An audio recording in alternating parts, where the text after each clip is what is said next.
დილამშვიდობის ძალიან რთულია ამ დღეებში. Რაღაც დღეებში მეორე კვირა ასრულდება და საქართველოს ვერ გამოვიდა გლოვიდან. ძიმე და რთული სპეცოპერაციის შემდეგ ტრაგიკულ მოვლენებს ბათუმში, დედაქალაქის ცენტრში მომხდარი უმძიმესი დანაშაული მოხდა. მე არ ვიცი რა შეფასებებს მისცემენ ჩემს დღევანდელ პროლოგს, მაგრამ გარდაცვლილთა ახლობლების გარდა გულწრფელად თანაუგრძნობ დამნაშავეთა ოჯახებს. სამეგობრო სანათესაოს ეს უმძიმესი ხვედრია, რომელიც მათ შეხვდათ და ეს ძალიან დიდი ხნის განმავლობაში გაყვება მათ. მიუხედავად იმისა, რომ მე გიორგი ისაკაძე არ ვარ მაღალი აზრისა საზოგადოების მოქალაქეობრივ შეგნებაზე და პასუხისმგებლობაზე, მაინც ვთვლი, რომ ბოლო 2 წელიწადში ეს აღარ არის ძველი თბილისი ან საქართველო, რომელიც ყოველთვის ითმენდა და იღირსებდა, თანაცხოვრებდა კრიმინალებთან, კვლელებთან და დამნაშავეებთან. თანამედროვე ტექნოლოგიებმა ისეთი მძიმე საზოგადოების ცვლილება და ტრანსფორმირება დააჩქარა, როგორც ჩვენი მრავალჭირო არამგადანახადი ქვეყნის მოქალაქეებიც არიან, ამიტომ მაქვს დასაბუთებული განცდაც და ეჭვიც, იმედიც, რომ საქართველო არ არის იმ რამდენიმე ყალბი სახის სამეგობრო წრე ან მათი მდარე და ვადაგასული მოსაზრებების ტყვე, რომლებიც თვლიან, რომ ქართველი მამაკაცების გადარჩენის უებარი რეცეპტი კანონის დარღვევაშია და არა არასწორი კანონების მიღებაში ან კანონმორჩილებაში. ქართველი მამაკაცებიც და მათი არაჩვეულებრივი ბანოვანებიც მაშინ იქნებიან გამორჩეულნი, როდესაც შეძლებენ და ექნებათ საშუალება შვილებს საუკეთესო განათლება მისცენ. ასწავლონ კანონმორჩილება. ეს განათლება კი მისცემს საშუალებას, რომ შეძლონ გაარჩიონ უსახური კანონები და ინიციატივები, რომლებიც უკან სწევს საზოგადოებას და ქვეყნის განვითარებას.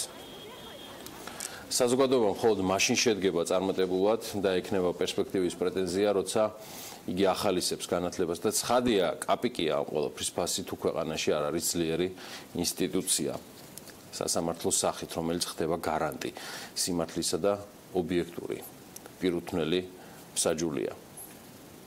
სრულიად გულუბრყვილოა და რეალური შედეგებისგან დაცლილი, რომ ნულოვანი ტოლერანტობით და ეს ფრაზა ხშირად გვესმოდა ბოლო დღეებში, ვინმე შეძლებს ამ პრობლემის უპირობო გადაჭრას. ისევე როგორც ვერ გავიზიარებ მოსაზრებას, რომ საუკეთესო განათლების რეფორმის სრულად განხორციელება გადაჭრის ყველა პრობლემას, თუ კანონი არ კანონობს და დამნაშავეებს არ ექნებათ სამართლიანად დასჯიში. სხვანაირად დავრჩებით იმ რეალობის წინაშე, როცა ოჯახების უმრავლესობაში, ყველგან მაინც განიხილება პერსპექტივა საქართველოდან წასვლის შესახებ. ამაშიც უცნაŭმდებლად ვერაფერს ხედავთ.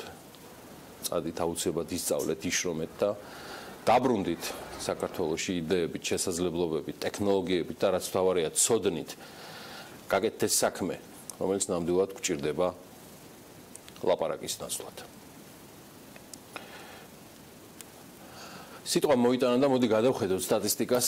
ევროპასთან უვიზო რეჟიმის ამოქმედების შემდეგ მონაცემები მოცემულია შენგენის ზონაში საქართველოს მოქალაქეებისთვის უვიზო რეჟიმის ამოქმედებიდან, თუ გახსოვთ ეს თარიღი 28 მარტია, 2 ნოემბრის ჩათვლით, ისიც ვნახოთ, ვინც არა მხოლოდ ისარგებლა ამ უვიზო რეჟიმით, არამედ განზრახ თუ უნებლიეთ დაარღვია უვიზო მიმოსვლის წესები.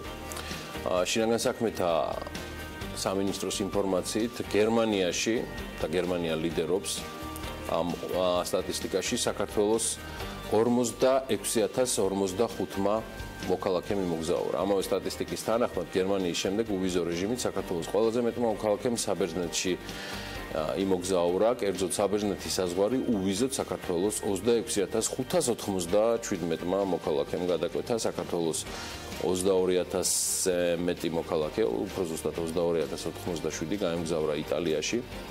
ახლა ნახავთ უკვე დეტალურ გრაფიკას სრულად გამოსახულს.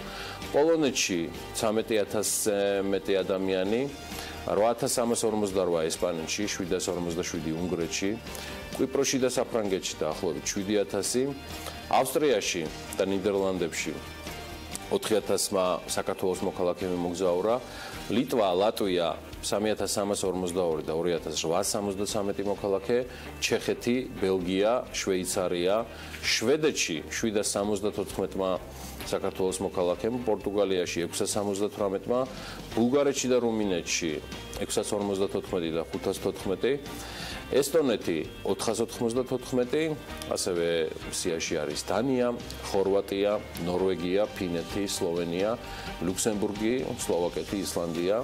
თქვენ წარმოვიდგინეთ, ლიხტენშტაინშიც კი ოფიციალურად შევახციეთ იქ 3 საქართველოს მოქალაქე მოგზაურობდა. მთლიანობაში ეს შეადგენს 160,625 საქართველოს მოქალაქეს. ალბათ ყველაზე მეტად აინტერესებს ჩვენს მაყურებელს 4434 არის ის ციფრი, რომელიც არის ნაჩვენები შენგენის ზონის კონკრეტული ქვეყანა, სადაც საქართველოს მოქალაქეებმა იმოგზაურეს და აღნიშნულ პერიოდში შენგენის მოგზაურობის საერთო რაოდენობა 165,059 ერთეული შეადგინა. ხოლო პირების რაოდენობა, რომლებმაც სავარაუდოდ დაარღვიეს უვიზოდ მიმოსვლით გათვალისწინებული 90 დღიანი ვადა, მათი რაოდენობა ეს ყველაზე მეტად საინტერესო არის 10330. მოკლედ აქ მნიშვნელოვანი ერთი დეტალი არის, ხალბატონებო და ბატონებო, რომ ეს მონაცემები მოიცავს შენგენის ზონაში გადაადგილებისას მხოლოდ ავია რეისების მონაცემებს. მოდი გადავხედოთ ექსპორტის დინამიკას. ძალიან საინტერესო სტატისტიკა ჩაგვივარდა ხელთ. მსოფლიოს უმსხვილესი ექსპორტიორი ქვეყანა ჩინეთი გახლავთ. გასულ წელს ჩინეთიდან ექსპორტმა თითქმის 2 ტრილიონი დოლარი შეადგინა, 1,900 მილიარდზეა საუბარი, რაც მსოფლიო ექსპორტის 11%-ია. CIA-ის საუბარია ცენტრალური სადაზვერვო სამსახურის სტატისტიკაზე, საქართველოს მსოფლიოში ექსპორტის მოცულობით 123 ადგილს იკავებს. გასულ წელს საქართველოსთან ექსპორტმა 2,831 მილიონი დოლარი შეადგინა. თუმცა მსოფლიოს 10 უმსხვილესი ექსპორტიორი ქვეყანა შემდეგნაირად გამოიყურება, როგორც მოგახსენეთ, ჩინეთი თითქმის 2 ტრილიონი დოლარით, ამერიკის შეერთებული შტატები 1,456 მილიარდი, გერმანია 1,322 მილიარდი, იაპონია 634 თითქმის 635 მილიარდი, კორეა 511 მილიარდი, საფრანგეთი 507, ჰონგ-კონგი ასევე 9 მილიარდიან ზღვარზეა, 9 ტრილიონიან ზღვარზეა უკაცრავად. ნიდერლანდების სამეფო 495 მილიარდი 400 მილიონი, იტალია 454 მილიარდი. აი საქართველოს მეზობელი თურქეთიდან კი ექსპორტმა გასულ წელს 150 მილიარდ 200 მილიონი დოლარი შეადგინა და ის მსოფლიოში 30 ადგილს იკავებს, 75 ადგილზე აზერბაიჯანი 13 მილიარდიანი ექსპორტით. 291 მილიარდ 900 მილიონი დოლარით მსოფლიოს ექსპორტიორებს შორის მე-18 ადგილს იკავებს რუსეთი. სომხეთი კი სიაში 139 ადგილზეა, მილიარდ 891 მილიონი დოლარით.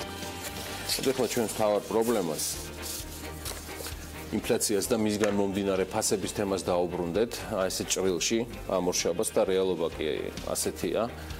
ოქტომბერში საქართველოში ინფლაციის დონე წინა თვესთან შედარებით 0,8% შეადგინა, ხოლო წლიური ინფლაციის მაჩვენებელი კვლავ 6,4%-ზე რჩება. წლიურად საქართველოში ბოსნეული და ბახჩეული თითქმის 30%-ით, უფრო დაზუსტებით კი 28,4%-ით არის გაძვირებული, ხილი და ყურძენი 14%-ით, რძის პროდუქტები საუბარია, რძე, ყველი და კვერცხი მინიმალური მატება 12%-იანია და 10%-იან მატებაზე ხორცზე და ხორცს პროდუქტებზე მიგვითითებს ოფიციალური სტატისტიკა. 6 სულ მუდმივად მიდის საუბარი ინფლაციაზე საქართველოში. მოდი ვნახოთ რეგიონში არსებული მდგომარეობა ინფლაციასთან მიმართებაში. ჩვენს მაჩვენებელზე, ანუ 6,4%-ზე მაღალი იყო უკრაინაში ინფლაცია და მან 14,6% შეადგინა. აზერბაიჯანში 12,3%, თურქეთში 11,9%. იგივე ეროვნული ბანკის მონაცემებით საქართველოზე დაბალი ინფლაცია დაფიქსირდა რუსეთში 2,7%, შეერთებულ შტატებში 2% და ევროზონაში 1,4%. ასევე ინფლაცია ჩვენზე დაბალია სომხეთში 1.2%. ფასები და მისი მატება ისევე როგორც ინფლაცია რჩება ჩვენს მთავარ გამოწვევად და პრობლემად, როგორც წინა საახალ წელს, ასევე მომავალი წლის დასაწყისში. თუმცა რა გვაქვს სამიზნედ მომავალ წელს ამ პროლოგის ამ ნაწილში უკვე ანა ლაპიაშვილი შემომიერთდება, ემას მიუსაუმები ანა მშვიდობიან და წარმატებულ კვირაულს გისურვებ ის მეყურადღებით. მშვიდობის გიორგი, მიუსაუმებ მაყურებელს, მომავალი წლის ინფლაციის სამიზნე მაჩვენებელი 3% უნდა იყოს წინასწარ, რაც ვიცით, ეროვნული ბანკი ამ მონაცემების სწორებისათვის ყველა ქმედითი ბერკეტის გამოყენებას აანონსებს. აი, რაც შეეხება 2018 წელს მთავარ ფინანსურ დოკუმენტს მისი საბოლოო ვარიანტის წარდგენას ველოდებით, პარლამენტში ჯერ ის არ არის წარდგენილი და შესაბამისად განსაკუთრებულია მოლოდინი იმ ცვლილებების ფონზე, რაც პრემიერ-მინისტრმა მთავრობის სტრუქტურაში განახორციელა. სამაგიეროდ მთავრობამ პარლამენტში 2017 წლის სახელმწიფო ბიუჯეტის კანონის ცვლილების პროექტი წარადგინა და საბოლოოდ დაამტკიცა კიდეც გასულ კვირაში. ამ ცვლილების მიხედვით ბიუჯეტის შემოსავლები 207 მილიონი ლარით იზრდება და შემოსავლების მატებას ძირითადად დამატებული ღირებულების გადასახადიდან მისაღები შემოსავლების გეგმის ზრდა განაპირობებს. ნამაც შემოსავალს და გარკვეული პროგრამებიდან დანაზოგებს კი მთავრობა ასეთი თანმიმდევრობით და ასეთი ფორმით ანაწილებს უწყობებს. მაგალითად, ეკონომიკის მდგრადი განვითარების სამინისტროსთვის გათვალისწინებული დაფინანსება 106 მილიონი ლარით იზრდება და ამის ფარგლებში ბიზნეს სახლის მშენებლობა მოხდება, ასევე აშენდება ქუთაისის აეროპორტი და მთის კურორტების ინფრასტრუქტურა, ბაკურიანი კონკრეტულად. ამ პროექტებზე ასევე სამინისტროს შენობის მშენებლობაზე მიიმართება ანაკლის ტერიტორიაზე კერძო საკუთრებაში არსებული მიწების გამოსყიდვის პროგრამაში წარმოქმნილი ეკონომიაც და შესაბამისად ასე გადმონაწილდება სწორედ დედაქალაქისაკენ ეს თანხები. სოფლის მეურნეობის სამინისტროსთვის გათვალისწინებული დაფინანსებაც ასევე იზრდება ანა 65 მილიონი ლარით. მოდით ჩავშალოთ აქ ცოტა, იმიტომ რომ ჩვენს თანხებზეა საუბარი და ნაწილი ამ ბიზნეს გადაცემების შექმნისა არის ის, რომ თქვენ გარდა იმისა, რომ საქმის კურსში ბრძანდებოდეთ, თუ სად და როგორ განიკარგება გადასახადის გადამხდელთა, ანუ თქვენი ქალბატონებო და ბატონებო თანხები, გარდა ამისა სწორი ანალიზი გააკეთოთ, რამდენად სწორად მიემართება იგი ქვეყნის ხელისუფლების მხრიდან. მაშასე სამელიორაციო სისტემების რეაბილიტაციისთვის დამატებით გათვალისწინებული იქნება 35 მილიონი ლარი. აზიურ ფაროსანას წინააღმდეგ გასატარებელი ღონისძიებების დაფინანსების მიზნით ასევე 35 მილიონი ლარი იქნა გათვალისწინებული. გადავხედოთ ზურაბალავიძის, ანუ რეგიონალური განვითარების და ინფრასტრუქტურის სამინისტროსთვის გათვალისწინებულ დაფინანსებას, იგი 30 მილიონი ლარით გაიზრდება, მათ შორის საუბარია წყალმომარაგების ინფრასტრუქტურის აღდგენაზე და მისი რეაბილიტაციისთვის დამატებით გათვალისწინებულია 16 მილიონი ლარი, მყარი არჩევნების პროექტის თანადაფინანსების თვის დამატებით გათვალისწინებულია 9 მილიონი, საგზაო ინფრასტრუქტურის გაუმჯობესებისთვის 5 მილიონი ლარიც გამოიმეტეს. მოკლედ სპორტისა და ახალგაზრდობის სამინისტროსთვის ჯერ ისევ ამ ფორმით დარჩენილი სამინისტროსთვის გათვალისწინებული დაფინანსება 10 მილიონ ლარს იმატებს, რაც გათვალისწინებულია სპორტული ინფრასტრუქტურის მშენებლობის დაფინანსებისათვის. ენერგეტიკის სამინისტროსთვის გათვალისწინებული დაფინანსება კი 65 მილიონი ლარით იზრდება. შეგახსენებთ, ეს არის მიმდინარე წლის ბიუჯეტი და ეს სამინისტროები ამ წლის განმავლობაში ჯერ ისევ დამოუკიდებლად არიან წარმოდგენილები თავისი დამოუკიდებელი ხელმძღვანელებით. ენერგეტიკის სამინისტროში მოკლედ ეს დამატებული თანხები გაზიფიცირებისათვის საჭირო ღონისძიებების დაფინანსებისათვის არის გათვალისწინებული 50 მილიონი ლარით გამოიყოფა. 2018 წელს კი დონორების მიერ დასაფინანსებელი პროექტების თანადაფინანსებისათვის გათვალისწინებულია 15 მილიონი ლარი და ეს თანხა შემცირდება 2018 წლის ბიუჯეტში. საქართველოს ოკუპირებული ტერიტორიებიდან იძულებით გადაადგილებულ პირთა განსახლებისა და ტოვლთა სამინისტროსთვის კი 15 მილიონი ლარით იზრდება დაფინანსება, რაც დევნილთა საცხოვრებელი პირობების გაუმჯობესებას უნდა მოხმარდეს. რეგიონში განსახორციელებელი პროექტების ფონდის დაფინანსებას კი 24 მილიონი ლარი დაემატება წინასწარ განსაზღვრული თანხების ზევით. ცვლილებებია მოსალოდნელი თბილისის საკრებულოს ბიუჯეტის გეგმაშიც. გასულ კვირაში მე მოგახსენეთ, რომ ახალი ხარჯი ჩნდება, საკრებულოს ფრაქციის თავმჯდომარის მოადგილე ეყოლება და ეს ანაზღაურებადი პოსტი იქნება, შესაბამის ცვლილებებს ადგილობრივი თვითმმართველობის კოდექსი ითვალისწინებს. ჩვენ ამ თემაზე საკმაოდ ბევრი ვისაუბრეთ, საუბარია დაახლოებით რომ 64 მუნიციპალიტეტის ბიუჯეტის ხარჯვით ნაწილზე ინიციატივის გავლენის ჯამურიოდენობა შეადგენს დაახლოებით 226,600 ლარს თვეში. ანუ პროექტი დეპუტატებმა პირველი მოსმენით განიხილეს, თქვენ იცით ამასთან დაკავშირებით ჩვენი პოზიცია, თუმცა კენჭისყრა ამ საკითხზე გასულ კვირაში არ შედგა. და იმედია, ვიდრე ამ დაახლოებით 3 მილიონიან ხარჯზე დეპუტატები გადაწყვეტილებას მიიღებენ, კიდევ ერთხელ კარგად დაფიქრდებიან, რამდენად სწორია ამ დამატებითი ხარჯის შემოღება. ძალიან ბევრი და კიდევ საინტერესო რამ გველის დღეს საქმიან დილაში, შემდეგი თითქმის 3 საათის განმავლობაში, 2 საათნახევრის განმავლობაში ძალიან საინტერესო სპიკერებს გვეყოლება თემებით, ჩვენმა რეპორტიორებმაც არ დაიშურეს ძალღონე და საინტერესო აქტუალური თემები მომზადეს. მოდი ვნახოთ საქმიანი დილის დღევანდელი ანონსი. საქმიანად ბიზნეს მედია საქართველოს გუნდის წევრებთან ერთად იწყებენ. ზვია დევდარიანი, სიდას აღმასრულებელი დირექტორი. ნატალია ჯალიაშვილი, საქართველოს მთავრობის ადმინისტრაციის ადამიანის უფლებათა დაცვის სამდივნოს უფროსი. ნიკოლოზ თათულაშვილი, სახალხო დამცველის აპარატის საერთაშორისო ურთიერთობების პროექტების მართვის და სამოქალაქო განათლების დეპარტამენტის უფროსი. ბასო ურუშაძე, ჰაბჯორჯიას აღმასრულებელი დირექტორი. რატი კოჭლამაზაშვილი, აისეტის უფროსი მკვლევარი. ელინე ჩომახიძის სტუმრები ლევან ჯანაშია, ადვოკატთა ასოციაციის თავმჯდომარის კანდიდატი, გიორგი ცეცვაძე, G&AT კოლსანტინგის მმართველი პარტნიორი და ზვიად კორძაძე, კორძაძის საადვოკატო ბიუროს მმართველი პარტნიორი. არ გამოგრჩებაც ემილ ავდალიანის რუბრიკა ვიდეობლოგი ამჯერად მიქაელ არამიანძე. თულა უნდა იყოს საქმიანი და რა თქმა უნდა TV Pirveli.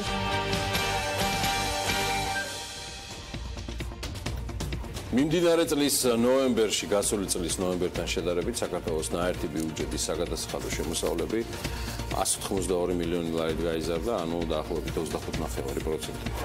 უახლოესი პერიოდის განმავლობაში დედაქალაქში ბიოტუალეტები განთავსდება, რა სამუშაოებს ატარებს დედაქალაქის მთავრობა საცობებისგან ქალაქის განსატვირთვად.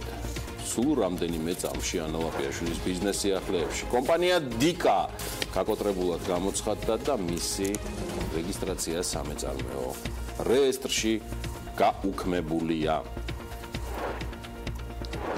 ეროვნული ბანკის პრეზიდენტს კობა გვენეტაძეს დღეს პარლამენტში მოусმენენ გვენეტაძე საფინანსო საბიუჯეტო კომიტეტის ხდომაზე ეროვნული ბანკის მიერ მომზადებულ 2018-20 წლების ფულად საკრედიტო და სავალუტო პოლიტიკის ძირითად მიმართულებებს წარადგენს, რომელიც პარლამენტმა დადგენილებით უნდა დაამტკიცოს. დეპუტატების განცხადებით, განხილვის ერთ-ერთი თემა იქნება ლარის კურსთან დაკავშირებული საკითხებით. საფინანსო საბიუჯეტო კომიტეტის ხდომა დღეს 12 საათზე დაიწყება და იგი პარლამენტში ილია ჭავჭავაძის სახელობის დარბაზში გაიმართება. გიორგი, ამერიკულ დოლართან ლარის გაუფასრების მაჩვენებელმა ბოლო 4 თვიან პერიოდში 12%-ს გადააჭარბა. ეს იქნება ალბათ ერთ-ერთი სასაუბრო თემა საგაზაფხულო პერიოდის შემდეგ 1,8%-იანი გამყარების შემდეგ. ეროვნულმა ვალუტამ ბოლო საანგარიშო თვე, ანუ ნოემბერი, 1 დოლარი 2 ლარზე და 72 თეთრზე დაასრულა და ბოლო სავაჭრო დღეს მისი ფასი იყო 2 ლარი და 71,000 მიასედი, თუმცა დამგოლების შემთხვევაში გამოდის 72. ნოემბრის ტრენდიც დაღმავალი იყო 5%, ოქტომბერში კი 4,9% იყო და ლარის რეალური გაცვლითი კურსი 0,8%, ნომინალური კი 7% იყო გამყარებული. ეს იქნება ალბათ ერთ-ერთი სასაუბრო თემა, თუ არა ერთადერთი და მნიშვნელოვანი, რომელზეც პრინციპში დეპუტატები წინასწარ აანონსებდნენ, რომ კობა გვენეტაძესთან ექნებოდათ კითხვები. აღნიშნა დღის, რომ სავალუტო ჯიხურებზე, როგორც ახლა მითითებულია ეს კადრები შედარებით ძველია, ლარი დოლართან 2.70-ზეა დაკორექტირებული შაბათ-კვირის განმავლობაში, თუმცა ჩვენს მიერ მოყვანილ ანალიტიკას და სტატისტიკას მის წყაროსთან მიმართებაში თუ განვიხილავთ, ანუ საუბარია ეროვნული ბანკის თვის მიმოხილვის რაპორტის თანახმად, ოქტომბერში წინა თვეების ანალოგიურად ინტერვენცია ბაზარზე არ განხორციელებულა. სავალუტო ბაზარზე დოლარი, ლარის ვაჭრობა სექტემბერთან შედარებით 20%-ით არის გაზრდილი. ეს გამოადგებათ ალბათ ჩვენს პარლამენტარებს კობა გვენეტაძესთან სასაუბროდ. წლის ოქტომბერთან შედარებით კი ზრდა 70%-იანი. აი, სავალუტო ბაზრის კონცენტრაცია კი შემცირებულია. ახლა კი ნამდვილად განმოგილოცავ ანა ყველაფერს.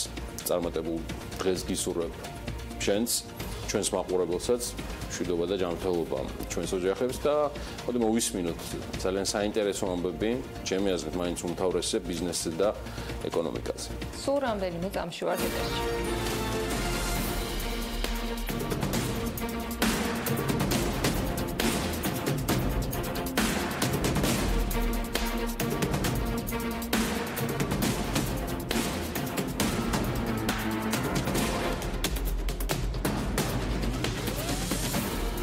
მიმდინარე წლის ნოემბერში გასული წლის ნოემბერთან შედარებით საქართველოს ნაერთი ბიუჯეტის საგადასახადო შემოსავლები 25.9%-ით არის გაზრდილი, ანუ 182 მილიონი ლარით.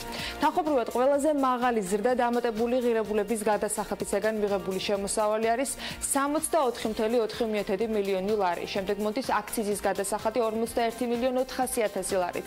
პროცენტულად ყველაზე მეტად მოგების გადასახადიდან მიღებული შემოსავალია გაზრდილი 2017 წლის პირველ 11 თვეში საქართველოს ნაერთი ბიუჯეტის საგადასახადო შემოსავლებმა 8 მილიარდ 900 მილიონი ლარი შეადგინა, რაც 13.3%-ით მეტია 2016 წლის იანვარ-ნოემბრის ბიუჯეტის საგადასახადო შემოსავლებზე. 2017 წელს სულ 9.5 მილიარდი ლარის საგადასახადო შემოსავლის მიღებაა დაგეგმილი, თუმცა ამ ეტაპზე 2017 წლის ბიუჯეტში ცვლილებებია ინიცირებული, რომლის მიხედვითაც ნაერთი ბიუჯეტის საგადასახადო შემოსავლები წელს 9 მილიარდ 700 მილიონ ლარამდე გაიზრდება. ეს თანხა არის 91.4% უკვე შესული არის ბიუჯეტში. თბილისის მერმა კახაკალაძემ ზედამხედველობის სამსახურს საჭიროების შემთხვევაში უკანონო მშენებლობების დემონტაჟის გადაწყვეტილების მიღებისაკენ მოუწოდა. თბილისის მერმა თქვა, რომ უმნიშვნელოვანესია ადამიანების უსაფრთხოება, ამიტომ სამშენებლო წესების დარღვევას უმკაცრესი რეაგირება მოჰყვება.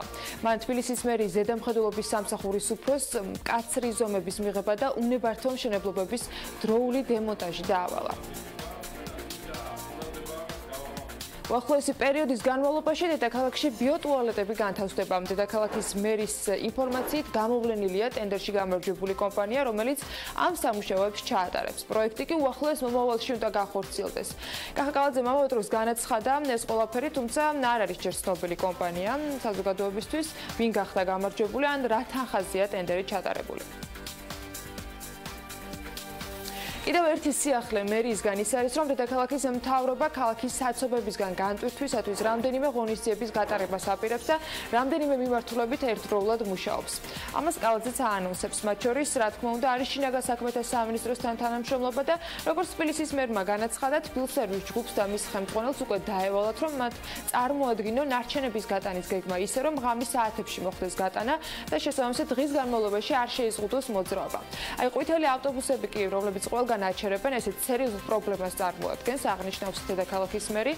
ჩვენ დავიწყებთ მუშაობას, რომ გამოყოფილი იყოს კონკრეტული ქუჩები, სადაც მხოლოდ გაჩერებებზე ექნებათ მძღოლებს უფლება მიკროავტობუსები გააჩერონ, ამბობს კახაკალაძე.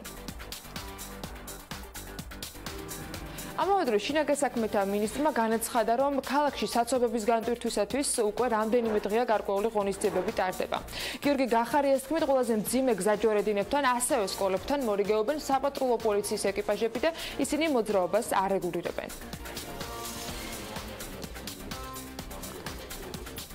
რაჭა-ლეჩხუმის რეგიონში ლუხუნი-ჰესი 2 ჰიდროელექტროსადგურის მშენებლობის ფლობის და ოპერირების თაობაზე ინტერესთა გამოხატვა ცხადდება. ლუხუნი-ჰესი 2 სავარაუდო დადგმული სიმძლავრე 12 მეგავატია, სავარაუდო წლიური გამომუშავება კი 73.58 მილიონი კილოვატ-საათი.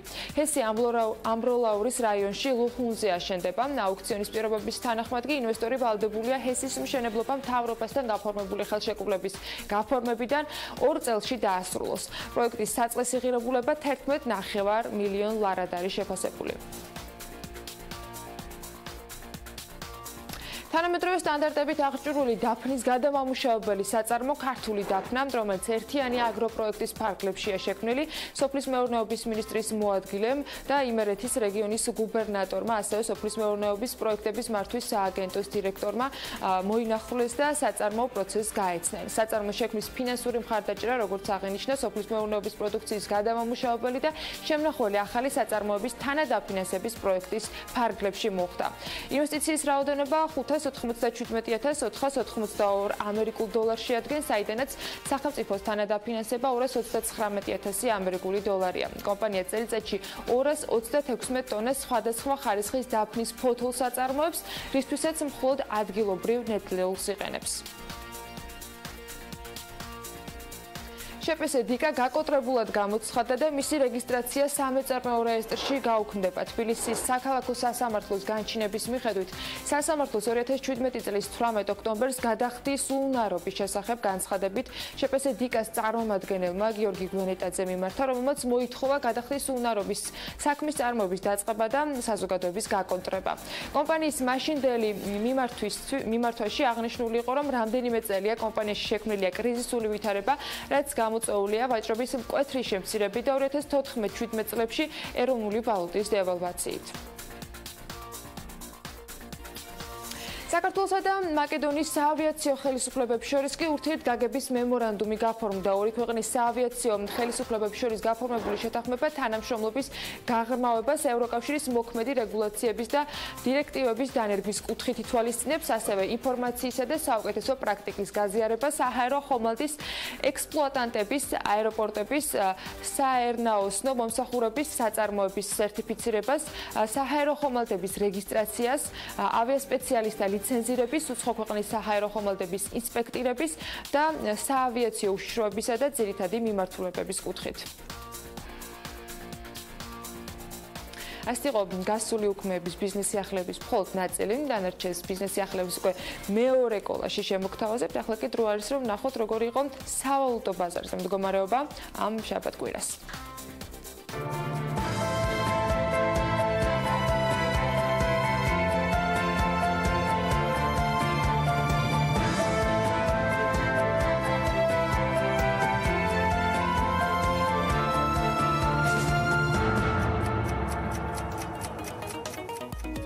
მოგახსენეთ კიდეც უკვე, რომ დოლარი გაუფასურებულია შედარებით ლართან და იგი 2 ლარს და 70 თეთრს შეადგენს, ცვლილებამ ერთ-ერთ ცოდნამ გადააჭარბა, გამყარდა ევრო, მისი ფასი 3 ლარი და 23 თეთრია. თურქული ლირას შესაძენად 79 თეთრი გჭირდებათ, ფუნტ სტერლინგიც არაკლებს 3 ლარი და 66 თეთრი ღირს. საქართველოს ეროვნული ბანკის ინფორმაციებიდან კიდევ ერთი ამბავი, რომელიც საფინანსო საბიუჯეტო კომიტეტზე დღეს 12 საათისთვის გამოადგება დამსწრე საზოგადოებას, განურჩევლად მათი, ასე ვთქვათ, სოციალური სტატუსისა ისინი არიან პარლამენტარები, ექსპერტები თუ მედიის წარმომადგენლები. მოკლედ, ოფიციალური საერთაშორისო რეზერვების მოცულობა ოქტომბერში არის შემცირებული 80 მილიონი დოლარით. ოქტომბერში კი ევროობლიგაციებზე კუპონური გადასახადის გადახდა მოხდა 17,9 მილიონი დოლარის ოდენობით. ასევე ეროვნული ბანკის მონაცემებით რეზერვებზე კლების მიმართულებით მოქმედებდა კომერციული ბანკების საკორესპონდენტო ანგარიშებზე ნაშთების შემცირება და ხაზინასთან განხორციელებული ოპერაციები. მოკლედ, საანგარიშო პერიოდში სავალუტო აუქციონის მეშვეობით ეროვნულ ბანკს ინტერვენციები, როგორც მოგახსენეთ, არ განუხორციელებია.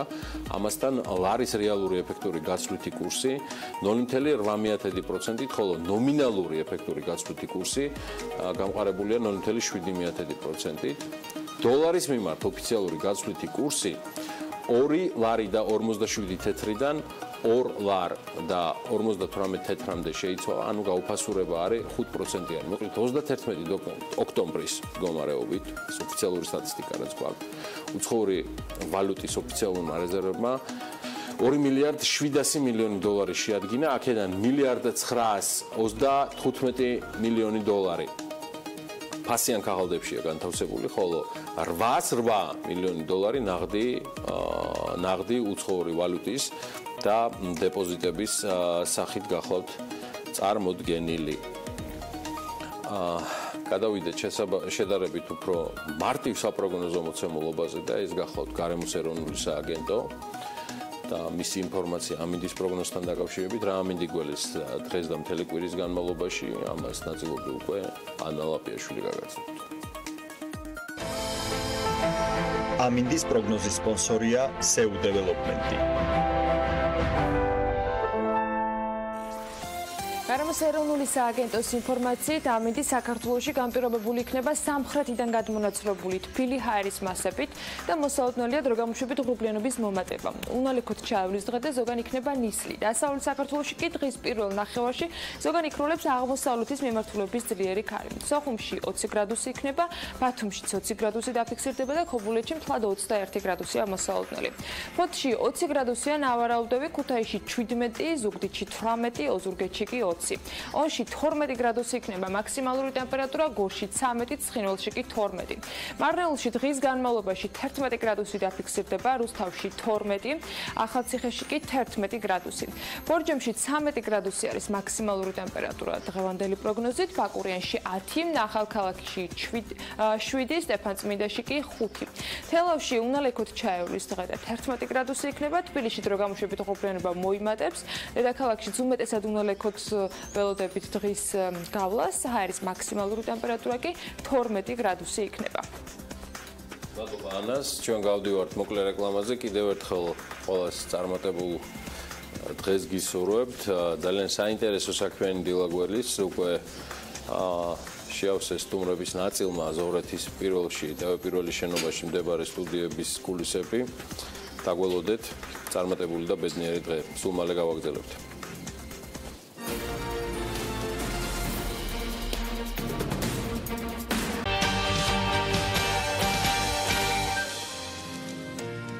დღეიდან ადამიანის უფლებათა დაცვის დღისადმი მიძღვნილი კვირაული იხსნება. კამპანიის დასაწყისი არის 2018 წლის უფრო აქტიური და ფართომასშტაბიანი კამპანიისა გაროს ადამიანის უფლებების უნივერსალური დეკლარაციის 70 წლის თავს მიძღვნილი. კვირაული საქმიანი დილით იხსნება და სულ რამდენიმე საათში შედგება პრეზენტაცია კვლევის, რომელიც ბიზნესის და ადამიანის უფლებების საკითხზე მომზადდა. მოკლედ კვლევა ჩატარდა საქართველოს მთავრობის ადმინისტრაციის ადამიანის უფლებათა დაცვის სამდივნოს ასევე არასამთავრობო ორგანიზაცია სიდას და სახალხო დამცველის აპარატის მიერ დანიის ადამიანის უფლებათა ინსტიტუტის ექსპერტებთან კოოპერაციაში და კონსულტაციით, აი რას მოიცავს ის და რა იყო მიზანი, ამაზე უკვე სტუმრებთან ერთად ვისაუბრებთ, მაქვს პატივი წარმოგიდგინოთ.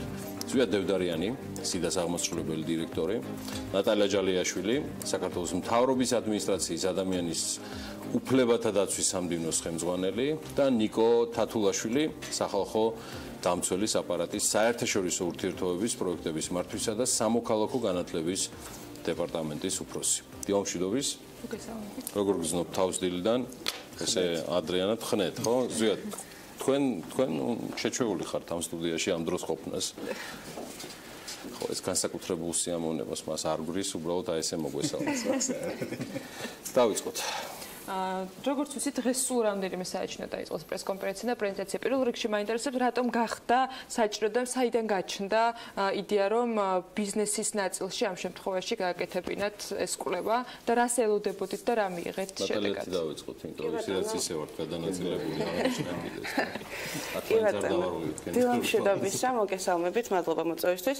ნამდვილად ძალიან ცოტა ხანში ჩვენ გვექნება უკვე ოფიციალური პრეზენტაცია იმ კვლევისა, რომელიც სახალხო დამცველის ოფისთან და არასამთავრობო ორგანიზაცია სიდასთან ერთად გავაკეთეთ.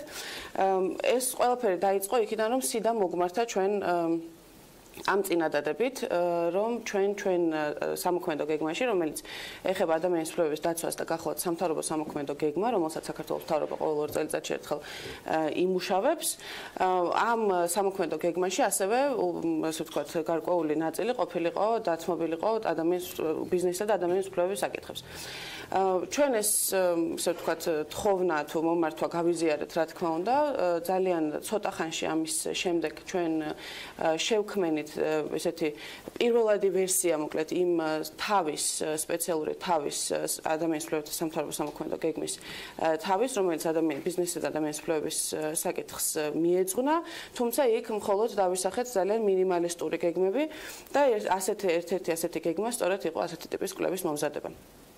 ძალიან გვიხარია პირველ რიგში რაც მე ყოველთვის ხას უსვავ ასე ვთქვათ ამ კვლევაზე როდესაც საუბრობ არის ის თუ ვინ აკეთებს ამ კვლევას ეს არის ძალიან მნიშვნელოვანი ჩვენი აზრით ანუ ეს არ არის რაღაცა რომელიც არის არასამთავრობო ორგანიზაციის მიერ გაკეთებული ან საერთაშორისო ორგანიზაციის მიერ გაკეთებული ან მხოლოდ სახალხო დამცველის ოფისის მიერ ან მხოლოდ მთავრობის მიერ მგონია რომ ძალიან უპირატესობაა რომ ყველა ერთად არის ნამდვილად შეგვიძლია ვთქვათ რომ ამის მთავარი უპირატესობა არის ის რომ ყველა ერთად არის კვლევა გამოვიდა საკმაოდ დაბალანსებული ჩემი აზრით მოიცავს ყველა იმ საკითხებს გადავიდეთ თავად კვლევის შინაარსზე და იმაზე რაც ამ შედეგად მივიღეთ და ამიტომ ზუსტად მინდა ვკითხო როცა მიმართეთ თქვენი მიზანი რა იყო ანუ რას ეფუძნებოდა სურვილი და საჭიროება რომ ასეთი კვლევა გაკეთებულიყო საიდან გაჩნდა მისი საჭიროება ხო ეს 2015 წელს მოხდა 2 წლის წინ როდესაც აიმართლა ესე მივედით შევხვდით და გაუზიარეთ ჩვენი ხედვა ვინაიდან ევროკავშირის ძალიან ბევრ ქვეყანაში არის ეს პრაქტიკა რომ ხო სიგი არის ესეთი პრაქტიკა რომ ან არსებობს ცალკე ადამიანის უფლებების ასე ვთქვათ სამოქმედო გეგმის ნაწილად ბიზნესის და ადამიანის უფლებების თავი ან საერთოდ ცალკე სამოქმედო გეგმა აქვს ბიზნესის და ადამიანის უფლებების შესახებ ანუ ეს არის რაღაცა ისე ვთქვათ ახალი ტენდენცია ევროკავშირის ქვეყნებში ნამდვილად მე ვიცი შეერთებულ შტატებს აქვს კიდევ და ჩილეს თუ არ ვცდები ანუ რაღაც ისეთი ხო ვიწრე არის სახელმწიფოები სადაც უკვე ეს ტენდენცია არსებობს სადაც მიიჩნიეს რომ მნიშვნელოვანია რომ სახელმწიფოც ესე უხეშად კი არ ერეოდეს მაგრამ საკუთარი სამოქმედო გეგმაც ჰქონდეს ამ ბიზნესის და ადამიანის უფლებების სფეროში თუ ჩვენ შევხედავთ ჩვენს გამოწვევებსაც ამ მიმართულებით რაც არსებობს სახელმწიფოში ისიც ხაზგასმით მიუთითებს იმაზე რომ სახელმწიფოს პოზიტიური როლი ამ მიმართულებით მხოლოდ ხელშემწყობი შეიძლება იყოს მათ შორის ბიზნესის განვითარებისთვის და არა მხოლოდ ბიზნესის განვითარებისთვის ხო ხშირად საუბარია იმაზე რომ თქო ინვესტიციების მოზიდვაზეა ლაპარაკი საუბარი არის ასე ვთქვათ ხარისხიანი ინვესტიციის მოზიდვაზე პასუხისმგებლიანი ბიზნესის ხელშეწყობაზე მაგრამ ხშირად ვივიწყებთ ხოლმე ამ სფეროში ადამიანის უფლებების სფეროს ძალიან მნიშვნელოვან სეგმენტს და ზუსტად ეს არის მე კითხა ანუ სათაური თავიდან რომ წავეკითხე ბიზნესი და ადამიანის უფლებები საერთოდ რატო გავყავთ ანუ ბიზნესი წინააღმდეგ არის ადამიანის უფლებების რაღაც ბიზნესი ადამიანები ბიზნესი ანუ რაღაც სანამ განმარტებას წაიკითხავ თითქოს რთულად აღიქმება ეს და რამდენად შეიძლება რომ ასეთი შინაარსი ვინმე მიგულისხმოს ამ სათაურით დილა მშვიდობის მადლობა მოწვევისთვის ეს თემა ზოგადად არის ახალი თემა აქედან გამომდინარე გასაკვირი არ არის რომ მაინც გასაგები არ არის სათაურიდან გამომდინარე ამაზე მუშაობა გაეროში დაიწყო 2005 წელს, როდესაც გაეროს გენერალურმა მდივანმა დანიშნა სპეციალური წარმომადგენელი ამ საკითხებთან დაკავშირებით ბიზნესსა და ადამიანის უფლებებზე, რომელსაც დაევალა ჰარვარდის პროფესორს, რომელსაც დაევალა ჩაეტარებინა კვლევა ამ საკითხებზე მსოფლიოს მასშტაბით. 2005 წლიდან ამ ადამიანმა იმუშავა, შემდეგ 2011 წელს შეიმუშავეს გაეროს სახელმძღვანელო პრინციპები ბიზნესსა და ადამიანის უფლებებზე. რომელიც მოიცავს სამ ძირითად ნაწილს, სამ ძირითად პილარს, ასე ვთქვათ. პირველი არის სახელმწიფოს ვალდებულებები იმასთან დაკავშირებით, თუ როგორ უნდა დაიცვას უფლებები, რომელიც შეიძლება რომ გამომდინარეობდეს ბიზნესის საქმიანობისგან და ირღვეოდეს ბიზნესის საქმიანობის შედეგად. მეორე არის უკვე მოწოდება ბიზნესზე, რომ მან იღონოს, ასე ვთქვათ, ყველანაირი ზომა მიიღოს იმისთვის, რომ ადამიანის უფლებები დაიცვას და პატივისცეს ადამიანის უფლებებს. და შემდეგი პილარი, მესამე პილარი ეხება უკვე სასამართლო და არასასამართლო მექანიზმების არსებობის აუცილებლობას, რომ იმ შემთხვევაში თუ დაირღვა ვინმეს უფლება, მას ჰქონდეს უფლება, რომ მიმართოს სასამართლო მექანიზმებს, რომელიც ხშირად არის საკმაოდ ხარჯიანი და დროში გაწეული, ამიტომ არის აქცენტი გადატანილი ასევე არასასამართლო მექანიზმებზე და აი სწორედ აქედან წამოვიდა სახალხო დამცველის ინსტიტუტის დაინტერესება, იმიტომ რომ არასასამართლო მექანიზმებში ნახსენები არის ასევე ადამიანის უფლებათა ეროვნული ინსტიტუტი, რომელიც არის ასევე სახალხო დამცველის ოფისი რიგ შემთხვევებში ეს რიგ ქვეყნებში ეს სხვადასხვა ადამიანის უფლებათა ეროვნული ინსტიტუტი და სახალხო დამცველის ოფისი, მაგრამ ჩვენ შემთხვევაში არის ერთი და იგივე და როგორც არასასამართლო მექანიზმი, რომელსაც შეუძლია რომ გარკვეული რეკომენდაციები გაუწიოს სახელმწიფოს უფლებების დაცვასთან დაკავშირებით. ამ დღევანდელი ღონისძიების შემდეგ ნიშნავს თუ არა, აი ისაც გაგვიზიარეთ და გმადლობთ ამ ინფორმაციისთვის. გაეროდან მომდინარე კვლევა რა ჩატარდა და ეს სამი პილარი, რაც შესაბამისად მიღებულ იქნა, არის თუ არა იმის შანსი, რომ ეს ყველაფერი რეალობაში დამკვიდრდეს საქართველოში და არ შემოვიფარგლოთ მხოლოდ ძალიან საინტერესო და პატივსაცემი საზოგადოების შეკრებით დღეს და შემდგომ დაშლით. გასაგებია, აბსოლუტურად მესმის პატოსი თქვენი კითხვის. ეს არის საწყისი ნაბიჯები, რომელსაც სახელმწიფო დგავს, რომელსაც ჩვენ ყველა ერთად ვდგავთ ამ მიმართულებით და რა თქმა უნდა, არ გვაქვს იმის ამბიცია, რომ თქვა ხვალიდან ყველაფერი ისე იქნება, როგორც მოგვიწოდებენ, თუმცა სადღაც დამეთანხმებით რომ უნდა დავიწყოთ იმისათვის, რომ შემდეგ მივიდეთ. გაერო სახელმძღვანელო პრინციპების ჯერ კონვენციის სახე არ აქვს, ანუ სავალდებულო ძალა არ გააჩნია, ეს არის სარეკომენდაციო ხასიათის დოკუმენტი, თუმცა ეხლა მიდის მუშაობა იმაზე, რომ მიიღოს ეს სავალდებულო ძალა და გახდეს კონვენცია.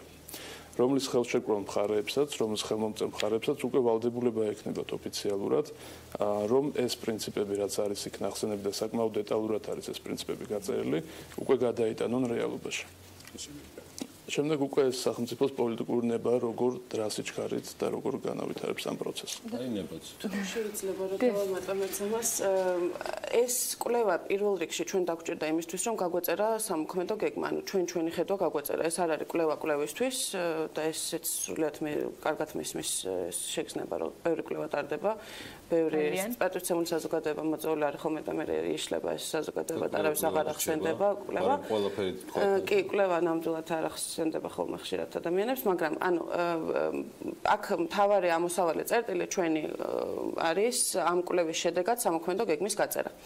ანუ ჩვენ სამოქმედო გეგმას ვერ გავწერდით ეგრეთ წოდებული ბეისლაინის გარეშე, ხო, ანუ ჩვენ როდესაც არ გვექნებოდა წარმოდგენა ზუსტად რა ხდება.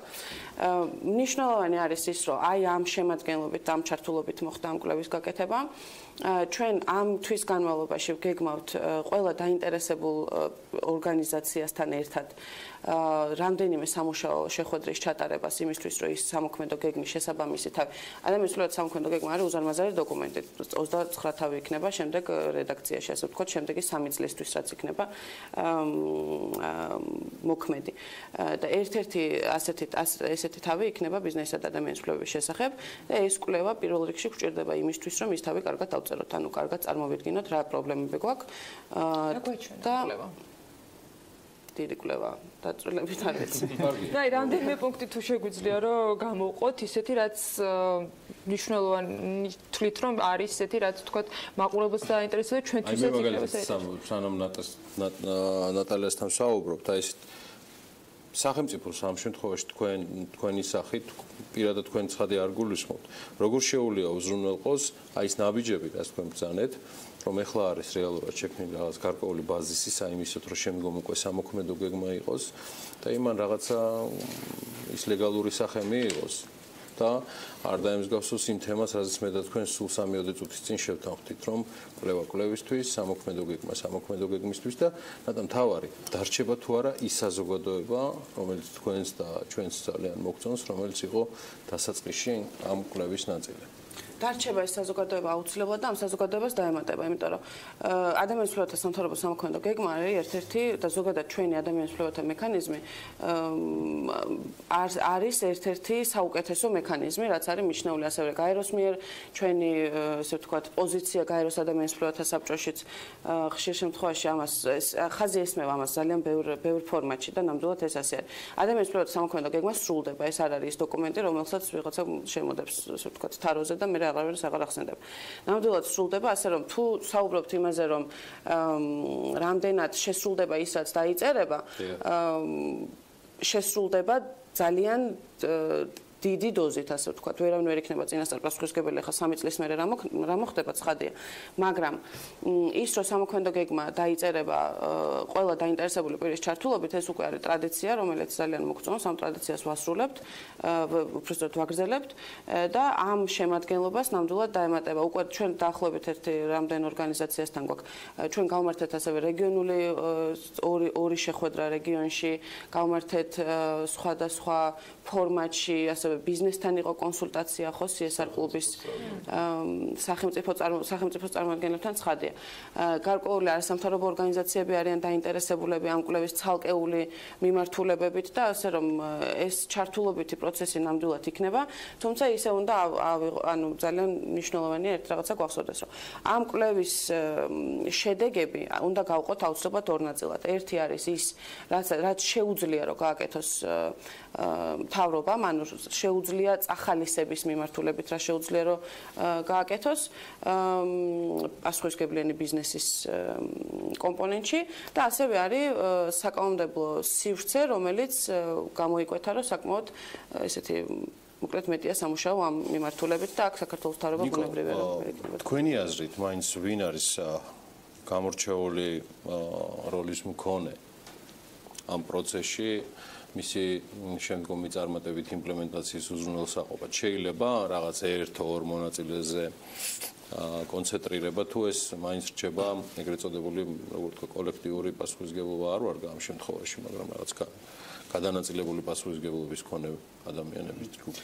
მოკლედ რო გიპასუხოთ, ძირითადად არის სახელმწიფო რა თქმა უნდა, იმიტომ რომ ადამიანის უფლებების საერთაშორისო პრინციპებიდან გამომდინარე, ადამიანის უფლებების საერთაშორისო სამართლის იმპლემენტაცია ეროვნულ დონეზე სწორედ სახელმწიფოს პასუხისმგებლობა არის.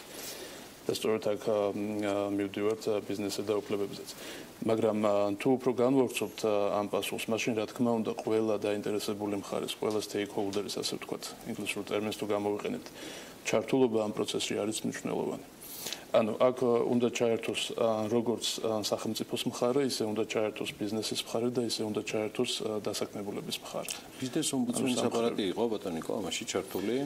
ბიზნეს ომბუდსმენის აპარატთან ჰქონდა კონსულტაციები, თუმცა ოფიციალურად კვლევის მონაწილეები არ ყოფილან, ანუ კვლევა ჩვენ სამ ორგანიზაციამ ჩავატარეთ, თუმცა კონსულტაციები იყო და ჩვენ შეხვედრებს ესწრებოდნენ.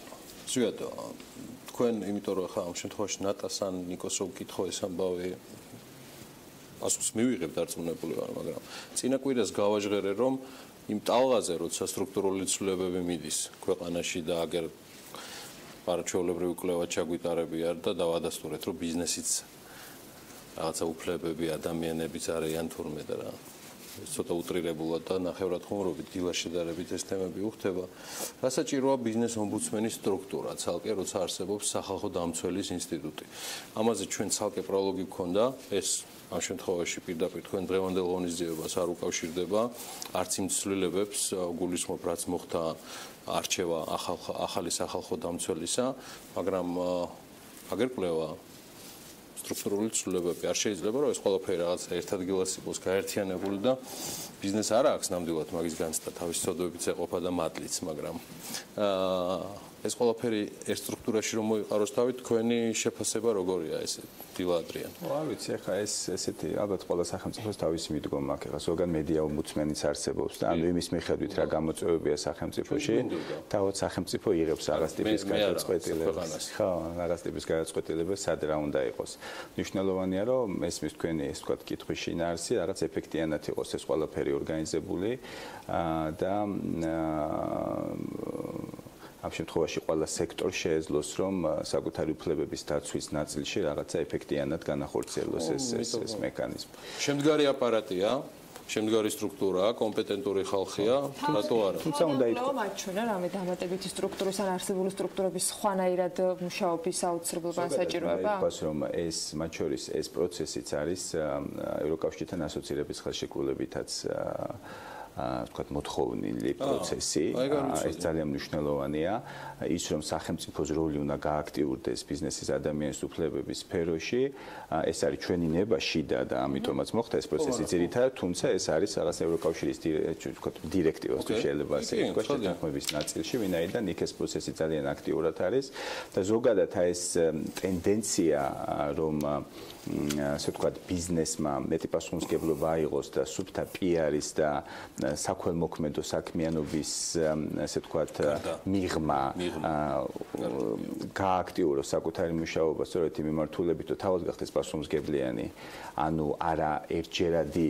აქტივობა, ასე ვთქვათ, საქველმოქმედო ან პიარი. აი, სახელმწიფო შეუძლია პოზიტიური როლი ითამაშოს, ანუ სახელმწიფო შეუძლია კანონმდებლობით, პრაქტიკით რაღაცნაირად წაახალისოს ის, რომ აი ამ ბიზნეს კომპანიებს ჰქონდეთ მეტი სურვილის და შესაძლებლობაც იმისი, რომ ვთქვათ, მათი პასუხისმგებლობა იყოს უფრო მაღალი, თუმცა ცალსახად უნდა ითქვას, რომ ეს მხოლოდ კანონმდებლობის და სახელმწიფოს და მთავრობის ნაწილი არ არის, ეს არის თავად ბიზნეს კომპანიების სურვილის ნაწილი, საკუთარი კორპორატიული პასუხისმგებლობის კულტურის გამოხატულება, რომ ერთის ხელით მათ კი არ არღვიონ ადამიანის უფლებები და შემდეგ ატარონ რაღაც ტიპის საქველმოქმედო აქციები, არამედ თავიდანვე იყვნენ ისეთი ტიპის ორგანიზაციები, რომლებიც პასუხისმგებლობით იქნებიან გამსჭვალული და არ მიაყენებენ ზიას, მაგალითად, გარემოს დაცვას, არ მიაყენებენ ზიას ადამიანის უფლებებს და ხო, ეს მხოლოდ გარე მხარე არ არის, აი ძალიან კარგი ჩანართი გააკეთეთ ახლა, ეს არ არის მხოლოდ გარეთ ურთიერთობების ნაწილი, ეს არის თავად ბიზნესის დამოკიდებულება, თუნდაც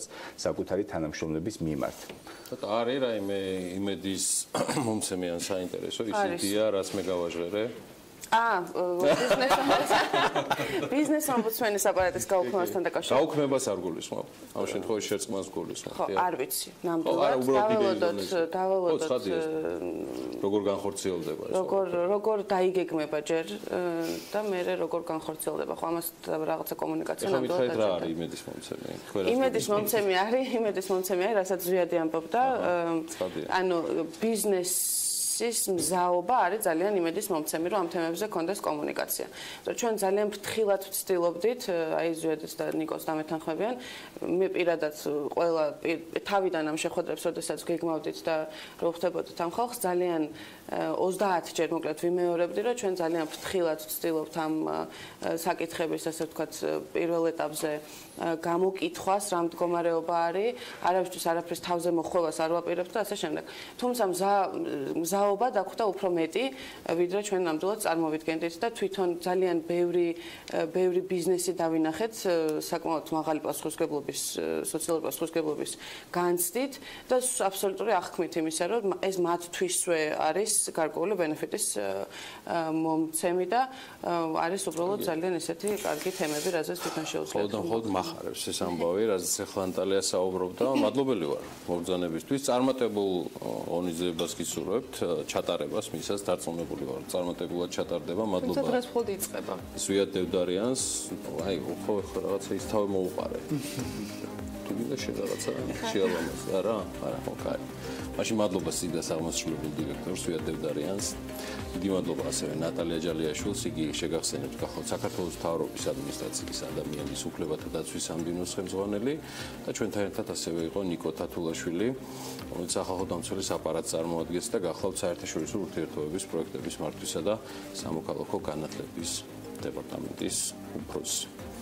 მეტი შემოსავლები გავაპიროს, მიუხედავად იმისა, რომ ზოგიერთ სტუმარი მიპროტესტებს რეკლამის ქრონომეტრაჟს, მეტი შემოსავლები ბიზნეს მედია საქართველოს, წარმატებული და შემოსავლიანი დღე. სულ ცოტა ხანში დაგებრუნდებით ახალი სტუმრებით, ბიზნეს სიახლეებით და სპიკერებით.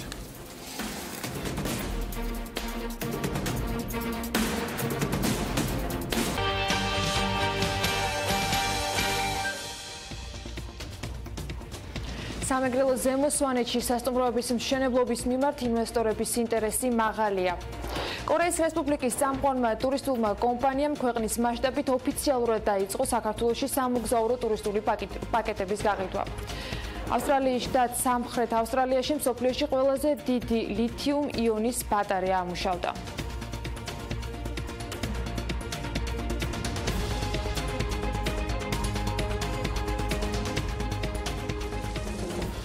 სამეგრელო ზემო სვანეთში სასტუმროების მშენებლობის მიმართ ინვესტორების ინტერესი მაღალია, ამბობს სამეგრელო ზემო სვანეთის გუბერნატორი ლევან შონია. მისი თქმით, რეგიონში სასტუმროების მშენებლობით დაინტერესებული არიან როგორც ადგილობრივი, ასევე უცხოელი ბიზნესმენები.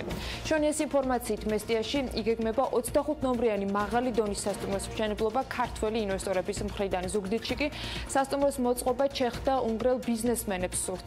გუბერნატორი ამბობს, რომ რეგიონში შესვლამდე ინვესტორები დეტალურად სწავლობენ ტურისტების კარგად ინფრასტრუქტურას და მხოლოდ ამის შემდეგ იღებენ გადაწყვეტილებას. რაც შეეხება მიმდინარე პროექტებს, მიუხედავად იმისა, რომ მუსიკალური ფესტივალის ჯემფესტის ბედი ჯერ გაურკვეველია, გუბერნატორი ამბობს, რომ ანაკლიაში 3 სასტუმროს მშენებლობა მიმდინარეობს. ერთი ფონდ ქართუს პროექტია, რომელიც განმუხურში 5 ვარსკვლავიანი სასტუმროს მშენებლობას ითვალისწინებს და ანაკლიაში უკვე აშენდა 3 პატარა ვილის ტიპის კოტეჯი. შონიეს ინფორმაციით, ამავე ინვესტორებს ადგილზე აპარტამენტის ტიპის კომპლექსის მშენებლობა სურთ. ასევე მიმდებარე ტერიტორიაზე შენდება სასტუმრო აფხაზეთის პროტოტიპი. გუბერნატორი ვერ ასახელებს კონკრეტულ რიცხვს, რამდენი ოთახი შეემატება შედეგად სამეგრელოს, თუმცა ამბობს, რომ ეს რაოდენობა ანაკლის სანაპიროსთვის საკმარისი იქნება. 1000 წლების გამოწვევის ფონდმა 2017-18 წლის ინოვაციის კონკურსი გამოაცხადა და ამ კონკურსის მიზანია საშუალო საფეხურის სკოლის მოსწავლეებს საბუნების მეტყველო მეცნიერების, ტექნოლოგიების და ინჟინერიის მიმართ ინტერესი და мотиваცია აუმაღლეთ. ღონისძიება საქართველოს განათლებისა და მეცნიერების მინისტრი და შტატების ელჩი საქართველოში, ასევე სხვადასხვა ადგილობრივი და საერთაშორისო ორგანიზაციების წარმომადგენლები ესწრებოდნენ.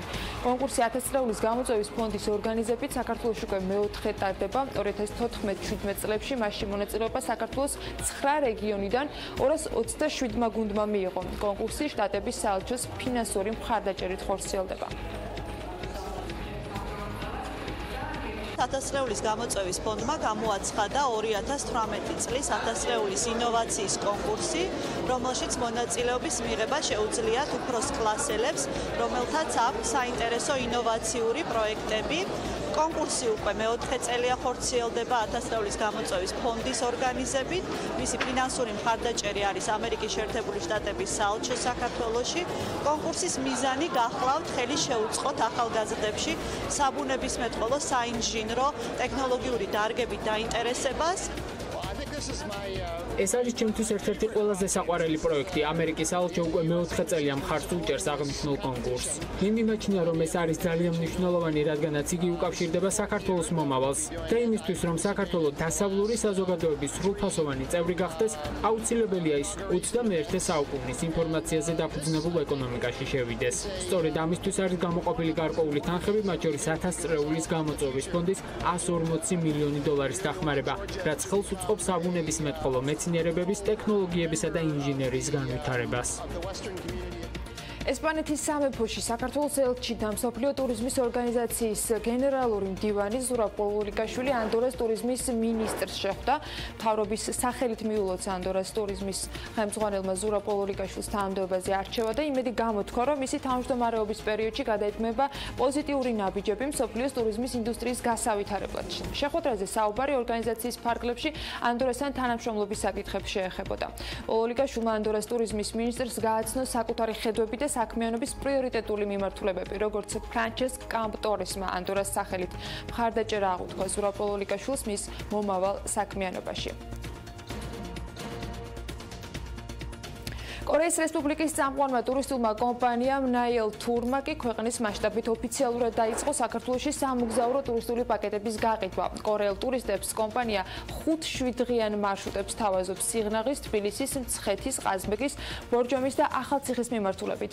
კომპანიის წარმომადგენლების განცხადებით, ეს პაკეტები შემუშავდება და მომხმარებლებისათვის მათი შეთავაზება საქართველოში გამგზავრების მსურველთა გაზრდილმა რაოდენობამ განაპირობა. ბაზრის შესწავლის მიზნით კი კომპანიის ევროპული მიმართულების განყოფილების მენეჯერი ამ წლის სექტემბერში ეწვია საქართველოს და მის მიერ ჩატარებული კვლევის შედეგების მიხედვით შედგა ტურისტული მარშრუტები საქართველოს მიმართ კორეული ტურისტული კომპანიების ინტერესის ზრდა კორეაში საქართველოს საელჩოს აქტიური მუშაობის შედეგი არის და მიზნად ისახავს კორეელი ტურისტების მოზიდვას, რაც თავის მხრივ საგარეო საქმეთა სამინისტროს ეკონომიკური დიპლომატიის ერთ-ერთ პრიორიტეტულ მიმართულებას წარმოადგენს.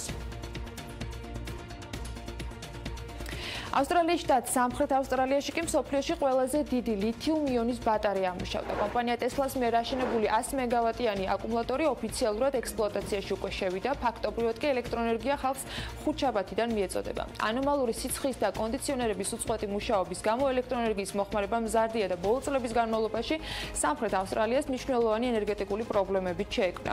ტესლას ხელმძღვანელმა პირობა დადო, რომ 100 დღეში ბატარეას დააშენებდა და ეს პირობა მან შეასრულა. მასკის თქმით, ეს ბატარეა ბატარეა აქამდე შექმნილ ნებისმიერ ანალოგზე სამჯერ უფრო მძლავრია. ბატარეის შექმნის იდეა კი მაშინ გაჩნდა, როდესაც მასკს Twitter-ში კითხეს აპირებს თუ არა ის სამხრეთ ავსტრალიას ენერგეტიკული პრობლემის მოგვარებაში დაეხმაროს. მასკმა კითხვას დადებითად უპასუხა და თქვა, რომ თუ ბატარეა 100 დღეში არ აშენდება, შტატი მას უფასოდ მიიღებს. საბოლოოდ ბატარეის ასაშენებლად ტესლას სულ 60 დღე დასჭირდა. ტესლა კი დღეისთვის ყველაზე ცნობილი კომპანიაა. მომავალი უკვე წარმოუდგენელია Google-ის, Apple-ის და Facebook-ის გარეშე, თუმცა ტექნოლოგიების ისტორიას კარგად ახსოვს ისეთი კომპანიები, ახლო წარსულიდან, რომელიც ჯერ კიდევ 15-20 წლის წინ ვერავინ წარმოიდგენდა, რომ მომავალში მათი ადგილი არ იქნებოდა, გაგახსენებთ. წარსულის მსხვილ გიგანტებს, ვთქვათ ისეთებს, როგორც არის Kodak-ი, Nokia, იგივე MySpace-ი. მოკლედ ანალიტიკოსების მოსაზრებით ამ კომპანიებმა ტექნოლოგიების სწრაფი განვითარების პირობებში რეალურად ვერაუბეს ფეხი ახალი სიახლეებს და უბრალოდ ვერც იყნოს ეს მომავალი, რომელიც კარზე იყო მომდგარი. შედეგად კი მდუმარედ შეხვდნენ საკუთარ ტექნოლოგიურ თუ ბიზნეს გარდაცვალებას. მოკლედ Forbes-ი ხშირად წერს იმ მომავლის ტექნოლოგიებზე, რომელიც რეალობაში ძალიან ბევრი ადამიანის ყოველდღიურობის განუყოფელი ნაწილი გახდა. თუმცა ამ შემთხვევაში Forbes-მა საკუთარ გარეკანზე გასული 10 წლის რეზიუმირება მოახდინა მოხდრილი კომპანიებისა და ერთ-ერთი Nokia იყო. დასვა კითხვა, შეუძლია თუ რა სხვა კომპანიებს გაიზიარონ Nokia-ს ბედი, რომელიც ერთ დროს იყო ნამდვილი მეფე მობილურების ბაზარზე. 90-იანი წლების მიწურულს მობილური ტელეფონების ინდუსტრიაში Nokia-მ რევოლუცია მოახდინა, მას საკუთარი ქვეყანა ყველაზე გაფურჩქნად ეკონომიკად აქცია ევროპაში და იმ დროისათვის მსოფლიო მობილურების მიწოდების 40%-ზე მეტს თავად იკავებდა. დღეს ეს კომპანია შეიძლება ითქვას, რომ სულ ზღაპავს და ეძებს დამხმარე კომპანიებს იმისათვის, რომ ნავენაერად გადარჩეს და მობილურებს სიმბოლურად აწარმოებს ამ დროისათვის. კიდევ ერთი კომპანია, რომელიც გიორგი მახსნა, ეს არის Kodak-ი. ამ კომპანიის ისტორია სამაგალითოა თანამედროვე კომპანიებისათვის. ეს არის ცოცხალი მაგალითი იმისა, თუ როგორ დაასრულა არსებობა ერთ დროს ძალიან წარმატებულმა კინო და ფოტოინდუსტრიაში მოქმედმა ბრენდმა.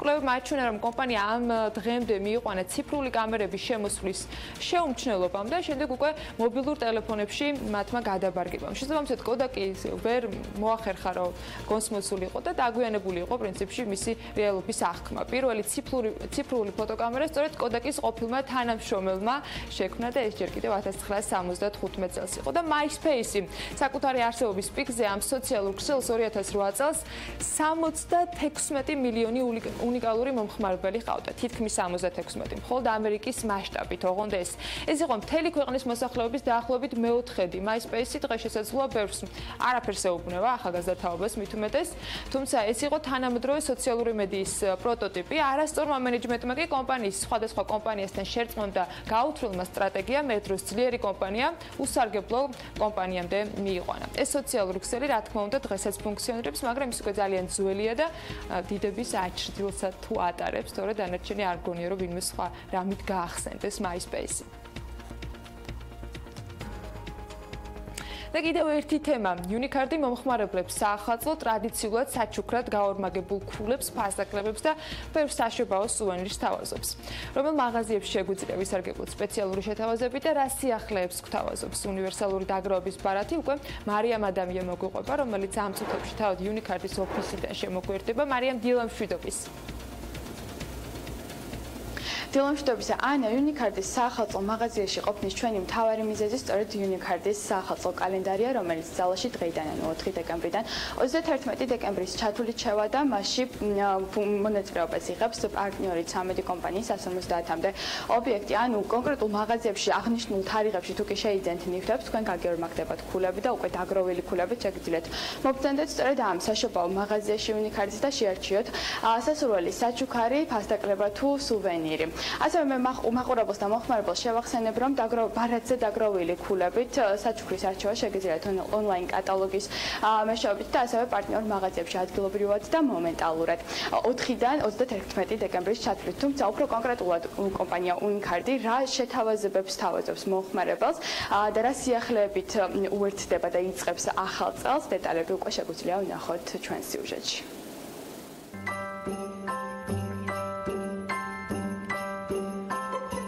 Have a holly jolly Christmas, it's the best time of the year. Now I don't know if there'll be snow, but have a cup of cheer.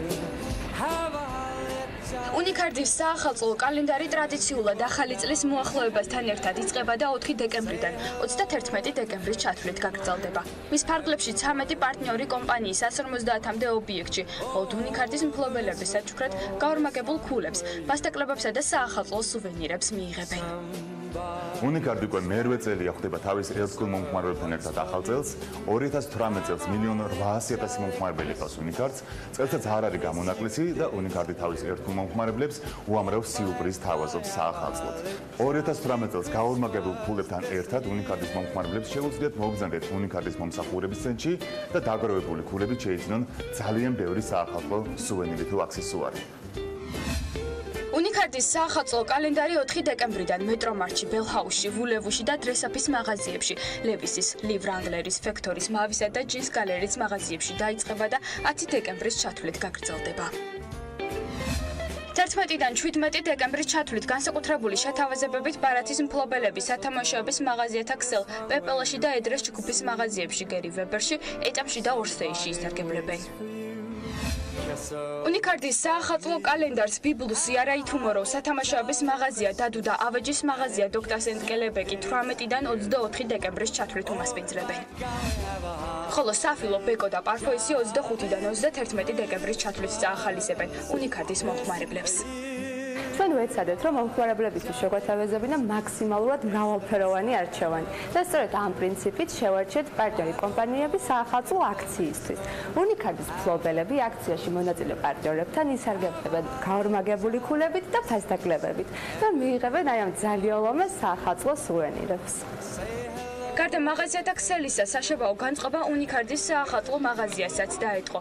საახალწლო ნივთებისა და საჩუქრების ქულებით შეძენა კომპანიის მომხმარებლებს ონლაინ ან უნიკარდის საახალწლო მაღაზიაში შეუძლიათ. ინფორმაციისთვის უნიკარდი არის უნივერსალური დაგროვების ბარათი, რომელიც ქსელში 380-მდე კომპანიის გადახდის 6000-ზე მეტ წერტილს აერთიანებს.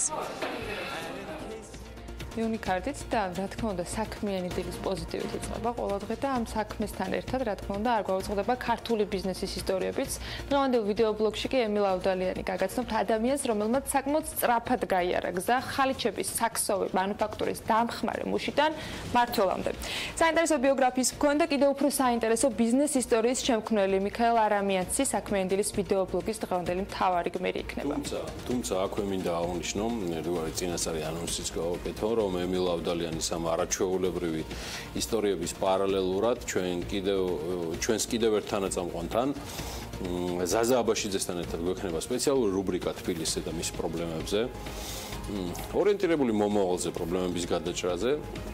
ცხადია ჩვენი რაკურსი რჩება საქმიანი და შესაბამისად ამ კვირაში ზაზა აბაშიძეს სხვა რუბრიკების პარალელურად კიდევ უფრო დეტალურად დაგიანონსებთ შემდეგი ორშაბათის რუბრიკის ფორმატს და თემატიკებს. ეხლა კი ემილს მოусმინოთ ემილ ავდალიანს ისტორიით მიქაელ არამიანცზე.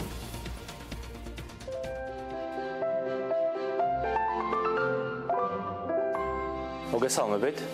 თბილისში ყველა მიცის თუ სტადმდებარეობს ეგრეთ წოდებული არამიანცის ავადმყოფო. თუმცა ცოტა არის ცნობილი თუ ვინ იყო ბიზნესმენი მიქაელ არამიანცი.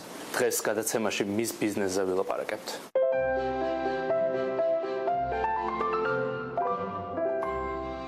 მიქაელ არამიანცი თბილისის ყველაზე მდიდარი ვაჭრების რიგს მიეკუთვნებოდა. ის თბილისის ვაჭრების უმაღლესი გილდიის წევრი იყო და დავით სარაჯიშვილთან, ალექსანდრე მანთაშევთან და აკაკი ხოშტარიასთან ერთად მას ქალაქის განვითარებაში დიდი წვლილი მიუძღვის. არამიანცი წარმოშობით თიანი ყარაბაღიდან იყო და თბილისში 1971 წელს ჩამოვიდა. უკვე 28 წლისას არამიანცმა დიდი ქონება დააგროვა ქსოვილებით, აბრეშუმით და შალით ვაჭრობისას. არამიანცი ასევე ჩართული იყო შაქრის ტრანზიტულ კომერციაში, მარსელთან, თავრისთან და თეირანთან. მაგრამ დიდი ქონება ნავთობის სფეროში დააგროვა. 1884 წელს ბაქოში ჩავიდა და ცნობილ მეწარმეესთან ალექსანდრე მანთაშევთან ერთად სანავთობო კომპანია დააფუძნა საწყისი კაპიტალით 200,000 მანეთი. არამიანცის ბიზნეს იმპერია უზარმაზარი გახდა. ბაქოში აფშერონის ნახევარკუნძულზე კომპანიის საკუთრებაში იყო ნავთობით მდიდარი 174 ჰექტარი მიწის ფართობი. მასვე ეკუთვნოდა ნავთობის ქარხანა, საკათში სადგურები, სპეციალურად მოწყობილი მისადგომი და უამრავი სახელოსნო. არამედ ის წარმომადგენლობა ქონდა გახსნილი საბერძნეთში, თურქეთში, ეგვიპტეში და ევროპისა და აზიის სხვა დიდ ქალაქებში. ამ პერიოდში არამიანცისთვის ცნობილი გახდა, რომ მისი მეუღლე ეღისაპეტი შოლკოიანცი ხალატობდა მას, რამაც გამოიწვია მათი გაყრა. ბაქოდან წასვლით კიდევ ერთი მიზეზი იყო უთანხმოებები მანთაშევთან და ამიტომაც არამიანცმა კამპანიაში თავისი 25%-იანი წილი 10 მილიონ მანეთად გაყიდა და თბილისში გადავიდა. პირველ მეუღლისგან არამიანს 6 შვილი ჰყავდა, რომელთა საპატივსაცემოდ მან ააგო მდიდრული და ძვირადღირებული სასტუმრო, რომელსაც შვილების სახელების პირველი ასოებისგან შემდგარი სახელი ყარფასტო უწოდა. ეს შენობაა, რომელშიც დღეს შოთა რუსთაველის სახელობის თეატრისა და კინოს სახელმწიფო უნივერსიტეტია განთავსებული. არამიანცის სახელთან არის დაკავშირებული კიდევ ერთი მნიშვნელოვანი პროექტი თბილისში, პირველი საავადმყოფო. იმ დროს თბილისში მხოლოდ ერთი მუნიციპალური კლინიკა მოქმედებდა, რომელსაც ხალხი მიხაილოვის საავადმყოფოს ეძახდა თანამედროვე აღშენებლის გამზირზე. საავადმყოფო მუდმივად გადატვირთული იყო და მოსახლეობა წესიერ სამედიცინო უმსახურებას ვერ იღებდა. 1903 წელს არამიანცმა ქალაქს 100,000 მანეთი შესწირა. ამის სანაცვლოდ მიხაილმა მოითხოვა, რომ საავადმყოფოს მისი სახელი დარქმეოდა. საავადმყოფო 1909 წელს გაიხსნა და ევროპიდან რენტგენის აპარატიც კი ჩამოიტანეს, რომელიც მთლიან რუსეთის იმპერიაში საერთოდ არ იყო იმ დროს. კურნალობა არამიანცის საავადმყოფოში სრულად უფასო იყო. საავადმყოფოს აშენებიდან რამდენიმე წელიწადში არამიანცმა თბილისში კიდევ ერთი ცნობილი შენობა ააგო, სასტუმრო მაჟესტიკი, რომელიც ამჟამად რუსთაველის გამზირზე თბილისი მარიოტის სახელით არის ცნობილი. თუმცა არამიანცის ცხოვრებაში ბევრი ტრაგედიაც იყო. მისი მეორე მეუღლეც ღალატობდა მას, ხოლო 1907 წელს უცნობა პირებმა მისი შვილი სოლომონი გაიტაცეს. არამიანცს მის გასახსნელად 100,000 მანეთის გადახდა მოუწია. მაგრამ ესეც არ იყო ყველაფერი. 1919 წლის 14 მაისს გაზეთებმა გამოაცხადეს, რომ თბილისის ერთ-ერთი ყველაზე ცნობილი ვაჭარი მიხაილ არამიანცი თანამედროვე მაჩაბლის ქუჩაზე გაიტაცეს. გამტაცებლებმა არამიანცი კუკიის სასაფლაოს მიმართულებით წაიყვანეს. მილიციამ იმ დღეს ნაძალადების რაიონში ტოტალური ჩხრეკა ჩაატარა და რამდენიმე საეჭვო პირი დააკავა. ცნობილია ის, რომ ყაჩაღებმა ვაჭარი გატაცებიდან ერთი დღის შემდეგ გაათავისუფლეს 14,000 მანეთის სანაცვლოდ. დასასრულს უნდა ითქვას, რომ 1918 წელს საქართველოს დამოუკიდებლობის მიღების შემდეგ მენშევიკურმა მთავრობამ არამიანცს სასტუმროები და სახლები ჩამოართვა. მის სასტუმროებში 1918 წელს ჯერ გერმანიისა და კავკასიის სავაჭრო ბანკი გაიხსნა, ერთი წლის თავზე კი პროფკავშირებს გადასცეს. არამიანს მხოლოდ ერთი სახლი დარჩა თბილისში, სადაც 1922 წელს გარდაიცვალა.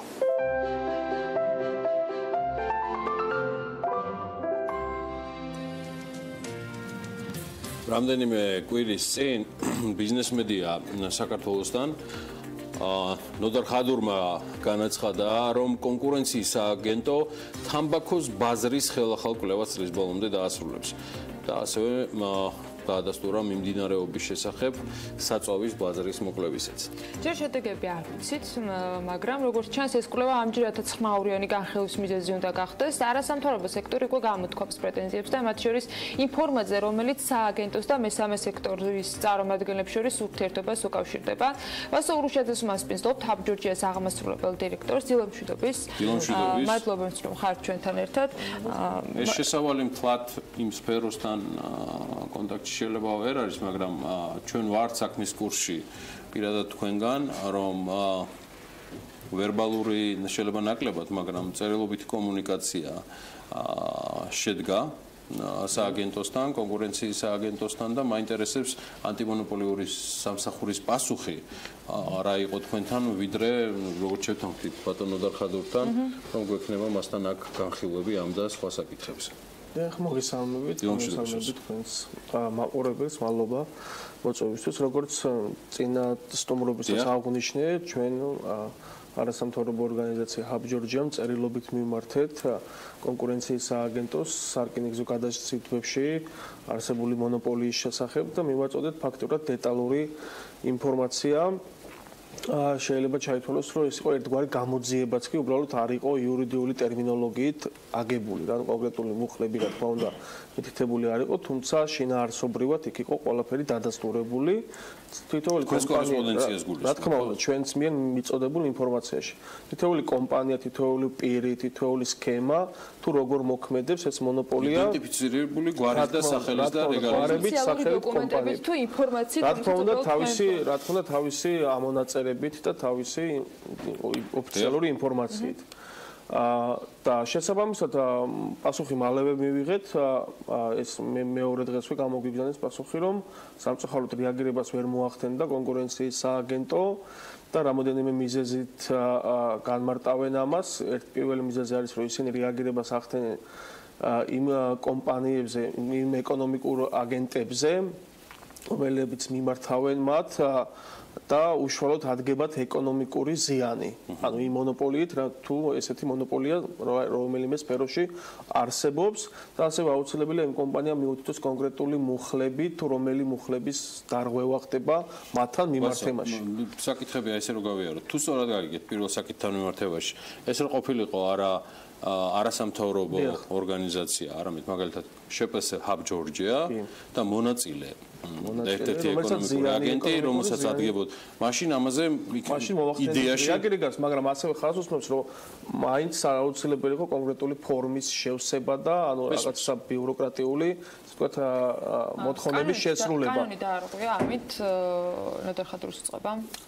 ამით ახლა მე ანუ არ შეიურისტია ამ შემთხვევაში სამწუხაროდ არ ვარ და ზუსტად ვერ შევაფასებ, თუმცა ჩემი გადმოსახედიდან ეს არის თანამდებობრივი გულგრილობა და ამის ახსნა ძალიან მარტივად არის შესაძლებელი, იმიტომ რომ ბატონმა ნოდარმა არაერთხელ ახსენდა სხვადასხვა ეთერში, რომ კონკურენციის სააგენტომ დამოუკიდებლად დაიწყო თამბაქოსა და საწვავის ბაზრის მოკვლევა და მისთვის არავის არ მიუმართავს. ეს კონკურენციის სააგენტოა? ხო, კონკურენციის სააგენტო, მაგრამ თავისი ინიციატივით დაიწყეს ამ ბაზრის მოკვლევა და თვითონ ესე ვთქვათ დაინტერესდნენ, ხო, ამით. მეორე შემთხვევაში ჩვენ არასამთავრობო ორგანიზაცია ვართ, ინფორმაცია მივაწოდეთ, კონკრეტული ფაქტები მივაწოდეთ, სადაც ასევე მნიშვნელოვანი ბაზარი არის, ასევე უკავშირდება საწვავის ფასებსაც ძალიან ხშირ შემთხვევაში სარკინიგზო გადაზიდვები და ზოგადად გადაზიდვები ქვეყანაში, თუმცა ამ შემთხვევაში კონკურენციის სააგენტომ უფრო გულგრილი დამოკიდებულება გამოიჩინა და ანუ ამის საფუძველზე მათი დაინტერესება ამ საკითხთან რატომღაც არ გამოიჩინა. ახსენე რომ რამდენად ფიქრობთ, რომ კონკურენციის სააგენტო ან რა პრინციპით უნდა არჩევდეს ყველა მიმართვაზე, ყველა არასამთავრობო ორგანიზაციის ან დამოუკიდებელი პირის მიმართვაზე იმ ვთქვათ სფეროებს ან კომპანიებს, რომელთა დაკავშირებითაც ვინმეს თუნდაც არასამთავრობო ორგანიზაციას ან კერძო პირს გაუჩნდა ეჭვი, რომ შესაძლოა ირღვევა კონკურენციის პრინციპი. როგორ შეიძლება რომ ამას სელექციას უკეთებდეს, ან ვის მიმართ შეიძლება იყოს უფრო ლოიალური? კანონი იმიტომ ახსენე, რომ ალბათ სააგენტოს რაღაც ვალდებულებები უნდა ქონდეს და რაღაც პრინციპით უნდა არჩევდეს. თუ კი მას ვთქვათ ვეტყვით, რომ ყველა მიმართვაზე უნდა იყოს რეაგირება.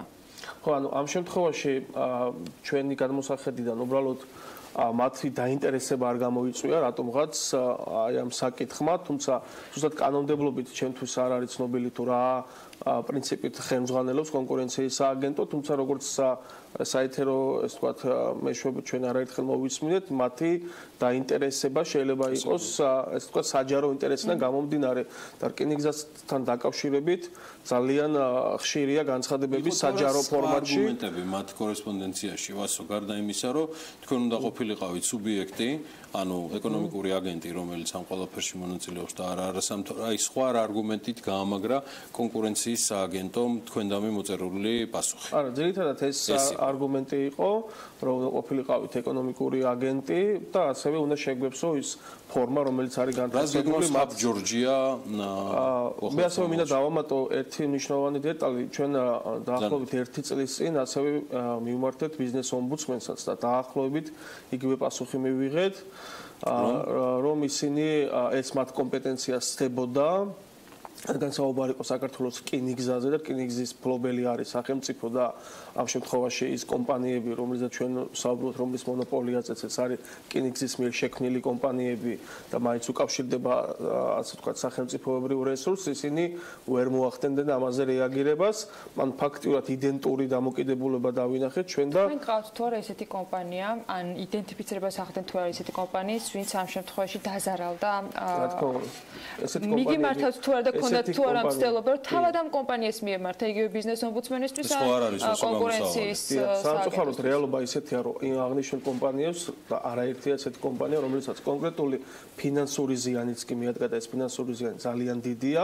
სამწუხაროდ ნდობა არ აქვს არც კონკურენციის სააგენტოს მიმართ და არც ბიზნეს ომბუდსმენის მიმართ, მეტყვი ყოფილა შემთხვევები, როცა ისინი ბიზნეს ომბუდსმენს უკავშირდებოდნენ, თუმცა რეაგირდა.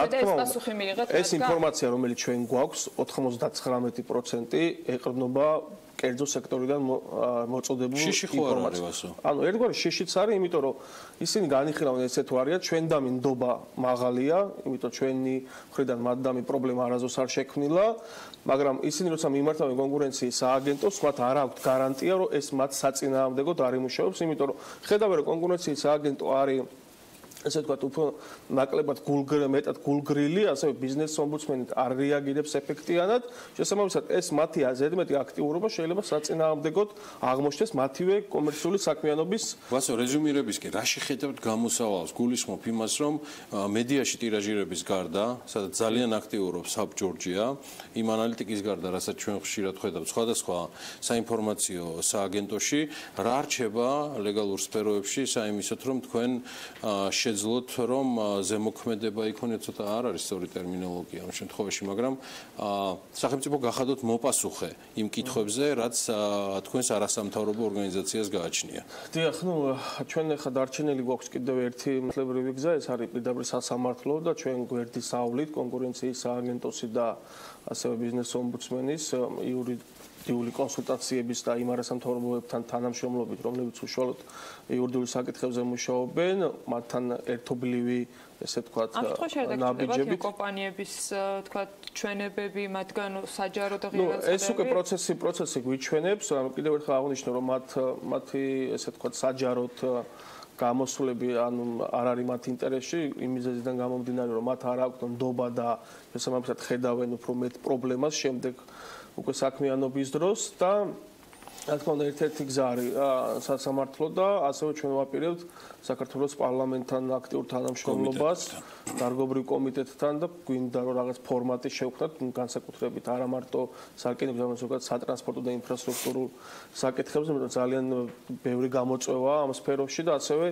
აი ამ პროცესების შემდეგ მოგვივიდა ესეთი იდეა, რომ უნდა გამკაცრდეს თუ არ ვწდები სისხლის სამართლის კოდექსში 352 მუხლი, რომელიც თანამდებობრივ გულგრილობას და მის ასჯელებს ითვალისწინებს, იმიტომ რომ სამწუხაროდ ძალიან ხშირია ფაქტები, როცა ადგილი აქვს თანამდებობრივ გულგრილობას. სანამ დავიდრე 352 თუ არ ვწდები, თუ მეც არ ვწდები 352 მუხლი გამკაცრდება, ჩვენ ვისარგებლებთ აუცილებლად იმ შესაძლებლობებით, რომელიც მოდარხადურმა ამ ეთერში ბრძანა, რომ ჩვენ სხვადასხვა თემებთან დაკავშირებით მოვაწყობთ კიდევ ერთ საინტერესო პირდაპირ ეთერს. რკინიგზის სტატუსიდან გამომდინარე, რომელიც ბუნებრივი მონოპოლია გახლავთ, ცხადია პასუხები ყველაზე მეტად უნდა კონდეს რეგულატორს ამ შემთხვევაში კონკურენციის სააგენტოს, არის კიდევ სხვა სფეროები, მაგრამ ერთ-ერთი ამ შემთხვევაში მხარე, რომელიც კითხვას დაუსვავს ანტიმონოპოლიურ კონკურენციის სააგენტოს, იქნება ცხადია ჰაბ ჯორჯია. მე მადლობას ვუხდი მის აღმასრულებელ დირექტორს ვასილ ურუშაძეს სტუმრობისთვის. გავიდეთ მოკლე რეკლამაზე, წინ ელენე ჩომახიძის ძალიან საინტერესო რუბრიკა გელით საკმაოდ მნიშვნელოვანი სტუმრებით და თემით. დროებით.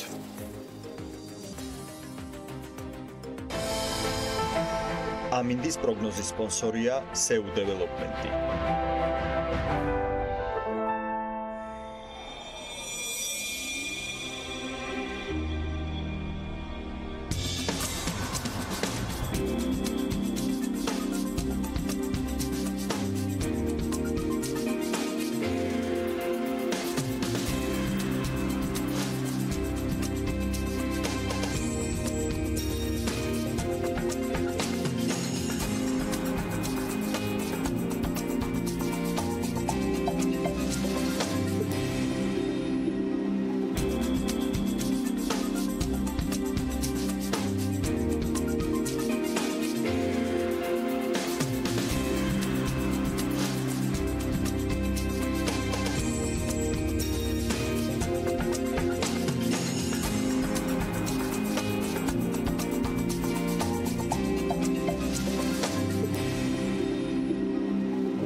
ამინდის პროგნოზის სპონსორია SEU დეველოპმენტი.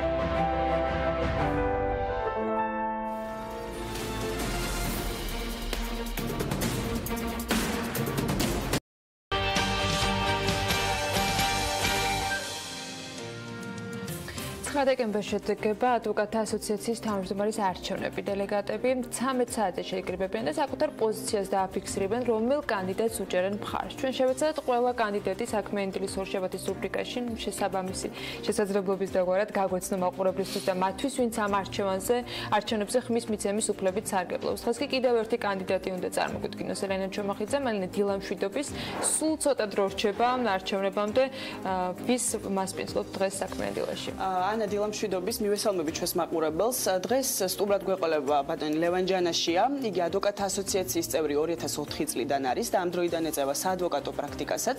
სხვადასხვა დროს მუშაობდა ადვოკატად ისეთ საერთაშორისო იურიდიულ ფირმებში, როგორიცაა გაბისონია დიტრიხი და პარტნიორები, ასევე J&T კონსალტინგი და კიდევ მრავალი სხვა. 2010 წლიდან იკავებს ლევან ჯანაშია თბილისის საარბიტრაჟო ინსტიტუტის თავმჯდომარის პოზიციას, ხოლო 2011 წლიდან დავების გადაწყვეტის ალტერნატიული საშუალებების ეროვნული ცენტრის აკადემიური დირექტორია. ჯანაშიას კანდიდატურა ადვოკატთა ასოციაციის თავმჯდომარეობის პოსტზე საქართველოს იურიდიული ფირმების ასოციაციამ წარადგინა. გამოცდილი გუნდით რეალური ცვლილებებისთვის. ასეთია ლევან ჯანაშიას საარჩევნო კამპანიის სლოგანი და სწორედ ამ გამოცდილი გუნდის ერთ-ერთ წევრთან ერთად გვეწვია დღეს ბატონი ლევანი სტუდიაში. მოგესალმებით. მინდა წარვადგინო ასევე ბატონი გიორგი ცერცვაძე, J&T კონსალტინგის მართველი პარტნიორი.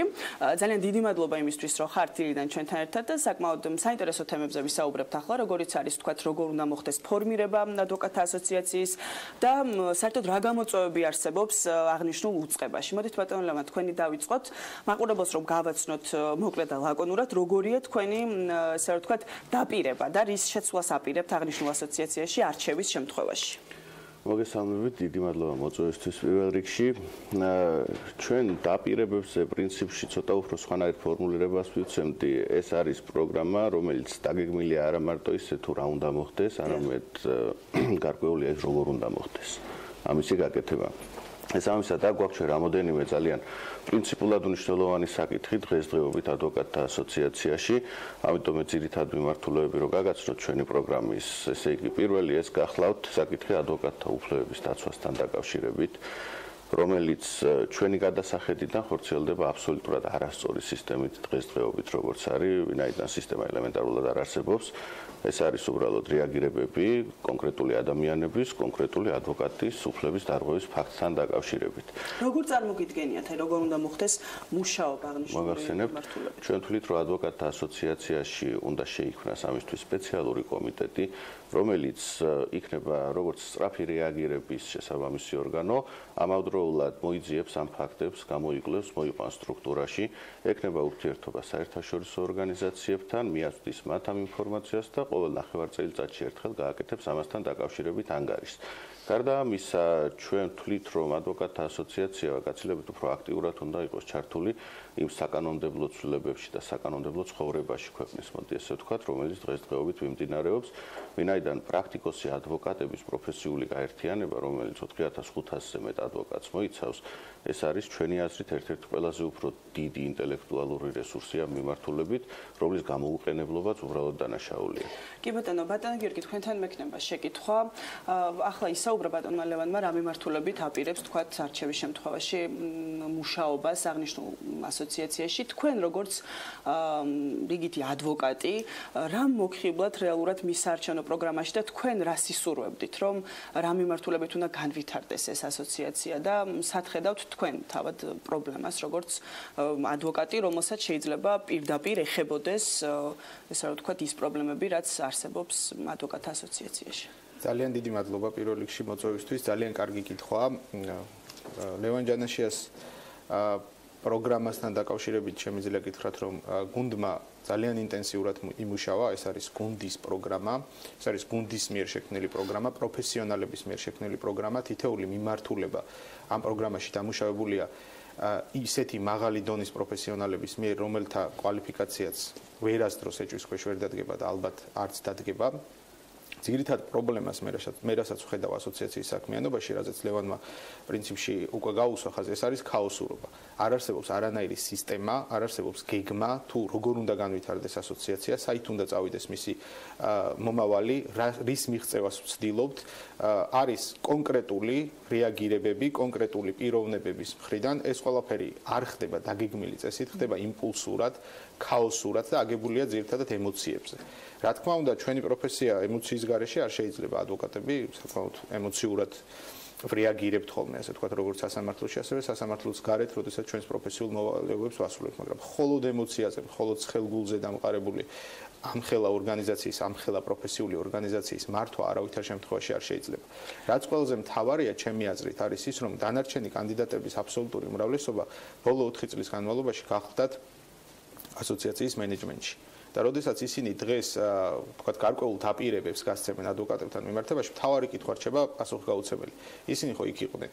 რატომ არ გაკეთდა ეს ყველაფერი აქამდე? რატომ არის სამომავლო დაპირებები? ჩვენ დიდი ხნის განმავლობაში ველოდეთ, ასე ვთქვათ, გარკვეული ცვლილებების შემოთავაზებას, ალტერნატივას. იცით რა მაინტერესებს?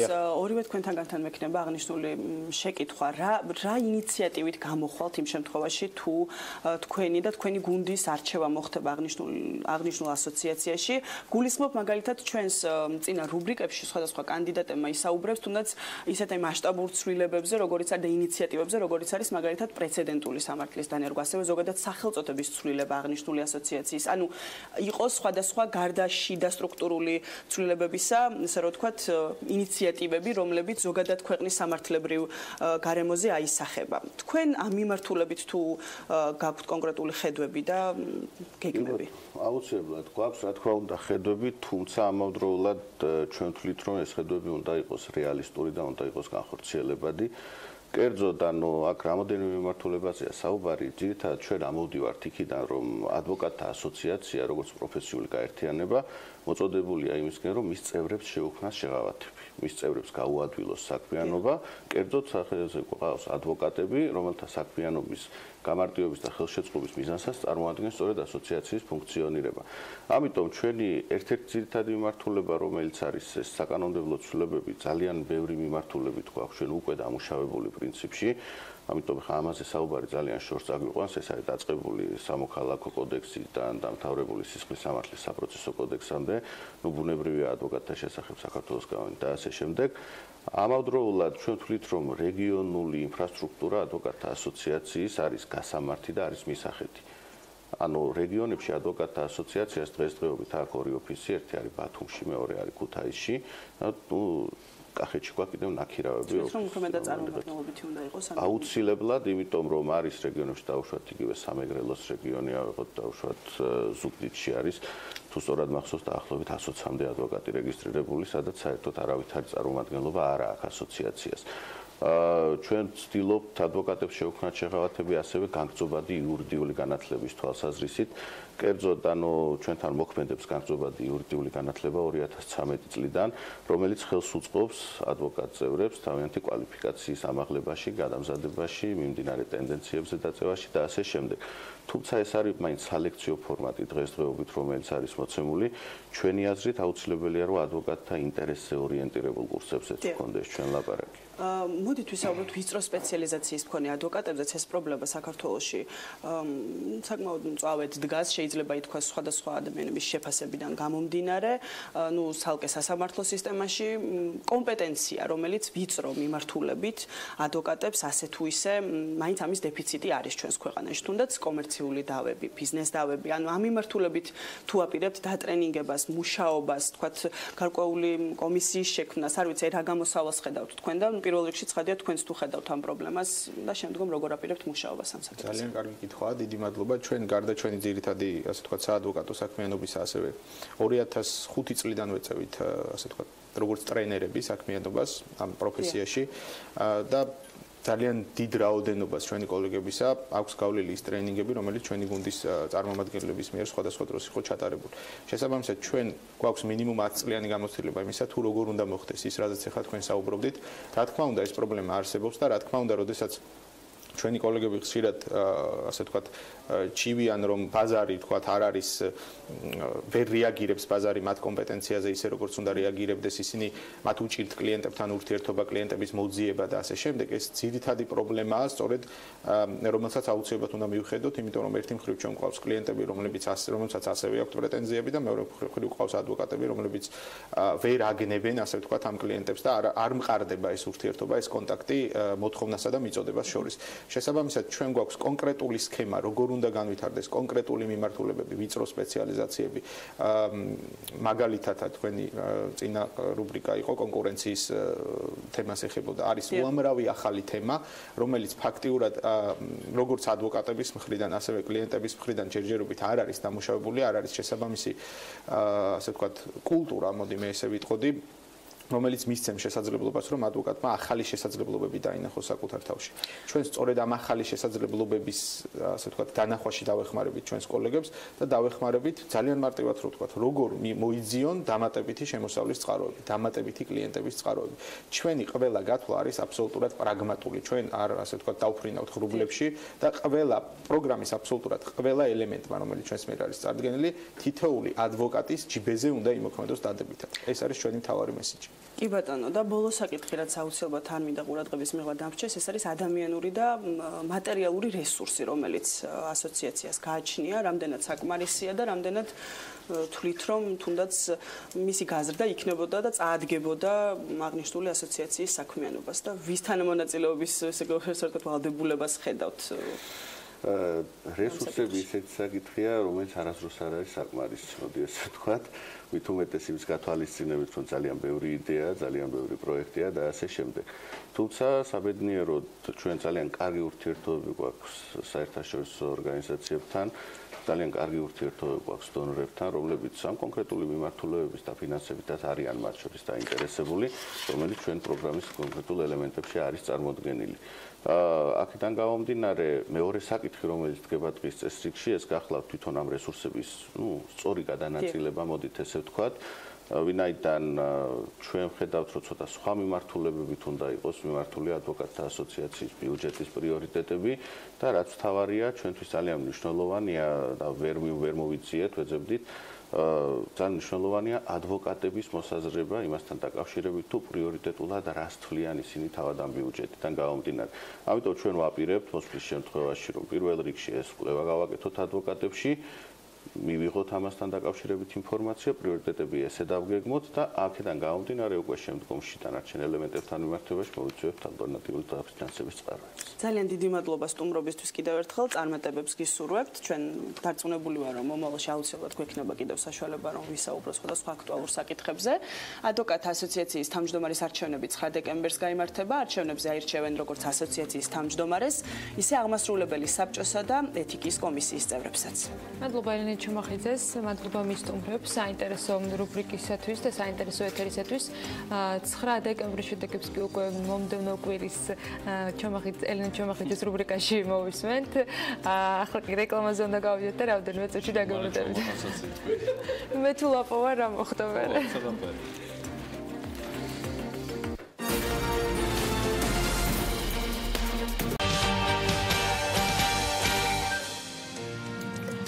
სახელმწიფო პოლიტიკა უსახლკაროებთან დაკავშირებით, როგორ ხდება უსახლკაროთა სტატუსის მინიჭება და ვინ აკონტროლებს ამ პროცესს.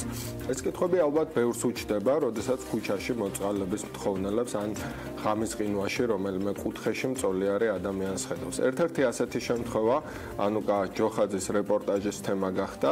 დილა მშვიდობისა ანუკა, შენ გაველით უფრო დეტალურად განმარტებებს, რაზე მოამზადე ეს სიუჟეტი. მოგესალმებით თქვენ და მივესალმები საქმიანი დილის მაყურებელსაც, რომელსაც მინდა მოვუყვე ისტორია, რომელმაც ამ თემაზე მუშაობისკენ თავიდანვე მიბიძგა. მე როგორც თბილისის ერთ-ერთმა მაცხოვრებელმა გამოვიძახე პატრული მხოლოდ იმიტომ, რომ მათი დახმარებით ადამიანი, რომელიც გვიან ღამით სიცივისგან იყინებოდა, გადაგვეყვანა თბილისის მუნიციპალურ თავშესაფარში. მათგან კი ადგილზევე უარყოფითი პასუხი მივიღე, რადგან ეს ადამიანი არ იყო თბილისში ჩაწერილი და იყო ქალაქ წყალტუბოდან ჩამოსული. ისტორია იმით დამთავრდა, რომ სასწრაფომ სიცივის ფონზე მისი ჯანმრთელობის მდგომარეობის გაუარესების გამო ის საავადმყოფოში გადაიყვანა. სწორედ ამ შემთხვევის შემდეგ გავერკვიეთ დეტალებში, რაც მინდა ჩვენმა მაყურებელმა უკვე თავად ჩვენს მიერ მომზადებულ სიუჟეტში იხილოს.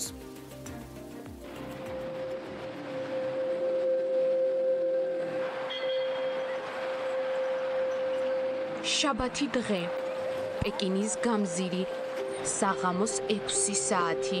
ჰაერის ტემპერატურა ყოველ საათში ეცემა.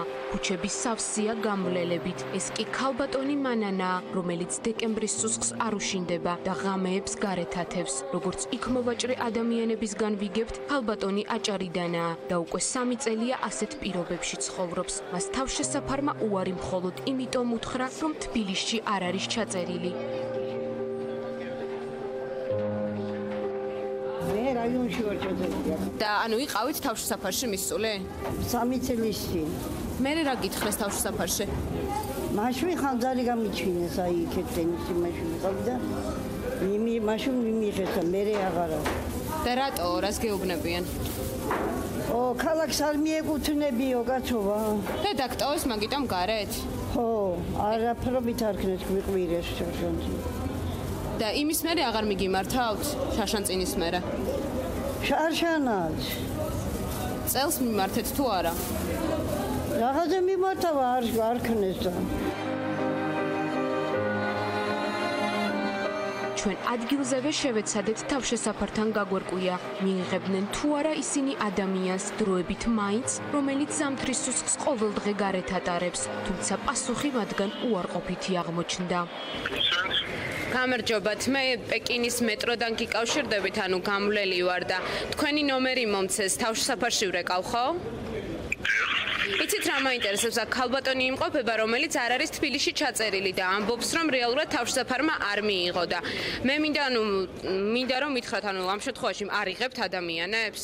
არა, თუ თბილისში არის თავის მუნიციპალიტეტი აქვს, სადაც არის ჩაწერილი მუნიციპალიტეტის ნომერს და ისინი დააკმაყოფილებენ.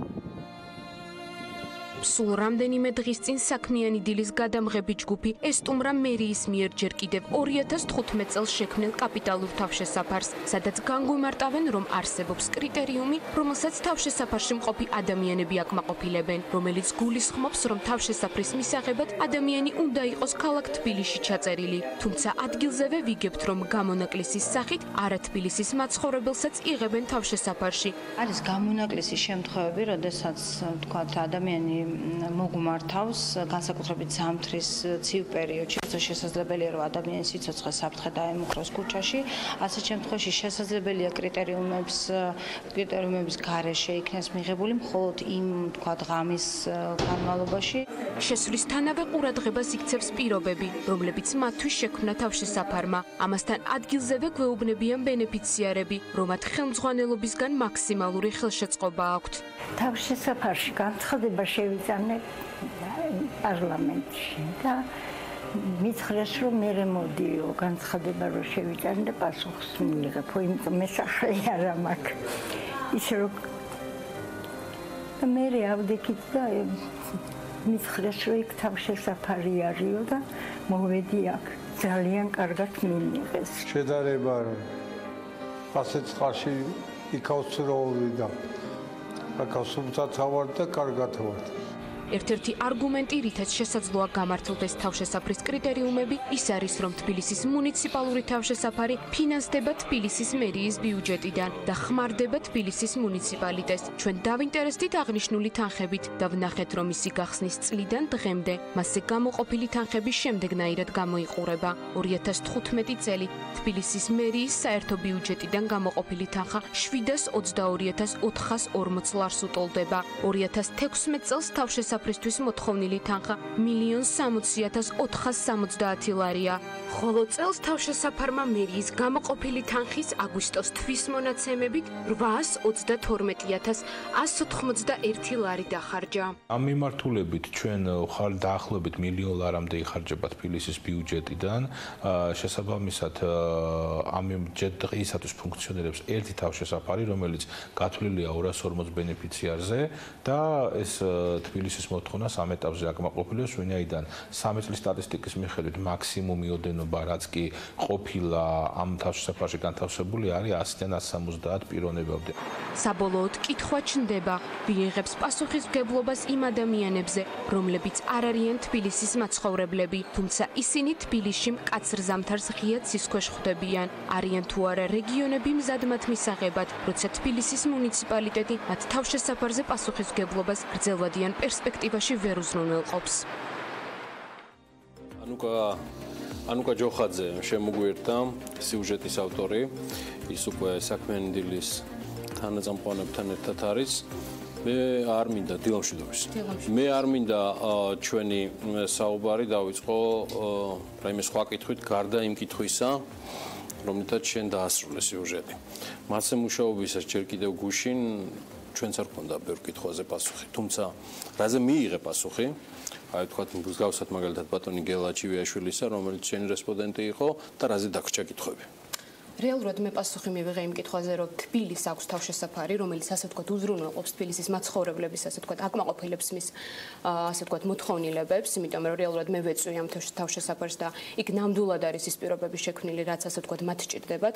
უბრალოდ მთავარი კითხვა მაინც მე დამრჩა ის, რომ ადგილზე მეუბნებიან, რომ ადამიანების, ასე ვთქვათ, ადამიანების უსაფრთხოება უნდა უზრუნველყოს რეგიონმა უნდა შეიფაროს, თუ არ არის თბილისის მაცხოვრებელი და მე კითხვა უბრალოდ ის გამიჩნდა, ვინ უნდა აიღოს პასუხისმგებლობა, არიან თუ არა რეგიონები მზად მათ მისაღებად. ჩემი კითხვა უბრალოდ ეს იყო.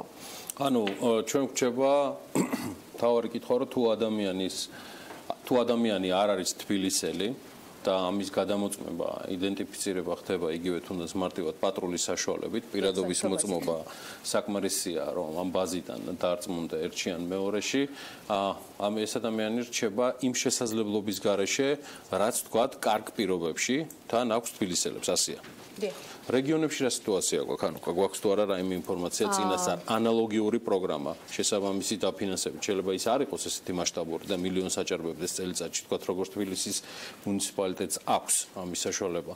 არის ესეთივე პრეცედენტები შექმნილი? საშუალებასთან ერთად რეალურად მოსახლეობის რაოდენობაც ბევრად აღემატება ცალკეულ რეგიონებში. ანუ რეალურად მთავარი არგუმენტი, ანუ სიუჟეტიც ვახსენე მე, რომ შესაძლოა და რა თქმა უნდა თბილისის ბიუჯეტი ვერ უზრუნველყოფს ყველა ჩამოსული ადამიანის, ასე ვთქვათ, პირობების და ასე ვთქვათ მოთხოვნილებების დაკმაყოფილებას, თუმცა სამწუხაროდ მე არ მაქვს პასუხი, რამდენად არიან რეგიონები ამისთვის მზად, იმიტომ რომ თვითონ ბენეფიციარები მეუბნებიან, რომლებიც რეგიონებიდან არიან ჩამოსულები, რომ მათ ის პირობები არ ქონდათ და ამიტომ მოდიან თბილისში, რომ აქ ეძიონ, ასე ვთქვათ, რაღაც თავშესაფარი. გელაჩივიაშვილი არ იყო შენი ერთადერთი რესპონდენტი, მე ვიცი, რომ შენ სცადე დედაქალაქის ახალ არჩეულ მერთან გასაუბრება და რაღაც ბლიც ინტერვიუ გამოვიდა თუ ვერ? ზუსტად ქალაქის მერსაც მე ანალოგიური კითხვით მივმართე. ქალაქის მერსაც ვკითხე, რომ რა თქმა უნდა ეს თბილისის ბიუჯეტია, თბილისის მუნიციპალიტეტს ხმარდება. უბრალოდ მე მაინტერესებს, ანუ ჩემი კითხვა მდგომარეობა და შემდეგში მაინტერესებს, ვინ უნდა უზრუნველყოფს ამ ადამიანების უსაფრთხოება. და პასუხი შემიძლია მაყურებელსაც ვანახო. ხოდი ერთად მოვისმინოთ პასუხი, რომელიც ანუკა ჯოხაძემ კახა კალაძესგან მიიღო. საფრთხოებაზე პასუხისმგებლობას ამ ადამიანებზე არ იღებს თუ მას მოგულებით. ანუ თბილისის მაცხოვრებელი არ არის? არიღებთ არანაირ პასუხისმგებლობას? ანუ უბრალოდ ვერ მივხვდი ბატონო კახიანი. თქვენ ვერ მივხვდებით. არა, უბრალოდ პასუხისმგებლობას იმიტომ არ იღებთ, რომ არ არის თბილისის მაცხოვრებელი. არავის არ დაუვალებია, რეალურად მე რო დავდექი მაგ წინაშე. ზუსტად ამ ქონდა ანალოგიური შემთხვევა, ადამიანი დატოვა თავშესაფართან გარეთ, მხოლოდ იმიტომ რომ არ იღებთ თბილისის მაცხოვრებელი. მომეც ინფორმაცია და მოვიწყებთ ამ. ხო. თუ არ ჩავთვლით ბოლო ნაწილს ჩვენ არ ვავალებთ არავის არაფერს. ბატონო კახა, ყავს საკმაოდ კარგად საკითხში გათვითცნობიერებული რეპორტიორები და ანალიტიკოსები და შესაბამისად თუ მაქსიმალურად დაცლილი იქნება თქვენი რიტორიკა და პასუხები ეჭვებისგან, დავალებებთან ან შეუსრულებელ მისიებთან დაკავშირებით ჩვენი რეპორტიორების მხრიდან მერწმუნეთ უფრო სწრაფად გაერკვევით საკითხის არში და დარწმუნებული ვარ ამ თემაზე აუცილებლად გვექნება პასუხი. თქვენი მოსაზრება რა არის? უნდა გქონდეს თუ არა არა თბილისელს საშუალება ისარგებლოს მე აი კითხვა დავემბადა მარტივი ხო თბილისში არ იღებს ამ რაღაც სპეციალურ დაწესებულებაში და ამბობს რომ აი სადღაც არსებობს თეორიულად ეს ადგილი სადაც ამ ადამიანს მიიღებენ. ნუ ის არსებობს არ არსებობს მეორე საკითხია. ტრანსპორტის ორგანიზება მაინც ხო შეიძლება ამ ადამიანისთვის რომ ის იმ რეგიონში წავიდეს. ანუ რა შვებით ადამიანს როცა არაფერი არ აქვს, ანუ დაუცველია გარემოებების წინაშე და თუნდაც ტრანსპორტის ფული შეიძლება არ კონდეს რომ ნაბიჯზე საუბრობ შოთა ეხა შენ იმიტომ რომ მართალი ანუ ის არ უკითხავს ამ ქალბატონისთვის ის წავიდოდა თუ არა აჭარაში საიდანაც დედაქალაქშია ჩამოსული მაგრამ არა აქვს მნიშვნელობა თეორიულად შეუძლებელია რომ განცხადება გამოდის მაგრამ ბევრი ადამიანი რომელიც დედაქალაქში ჩამოდის და ფიქრობს რომ მოწყალებით აქ უფრო მეტი ვთქვათ დახმარების მიღება შეუძლია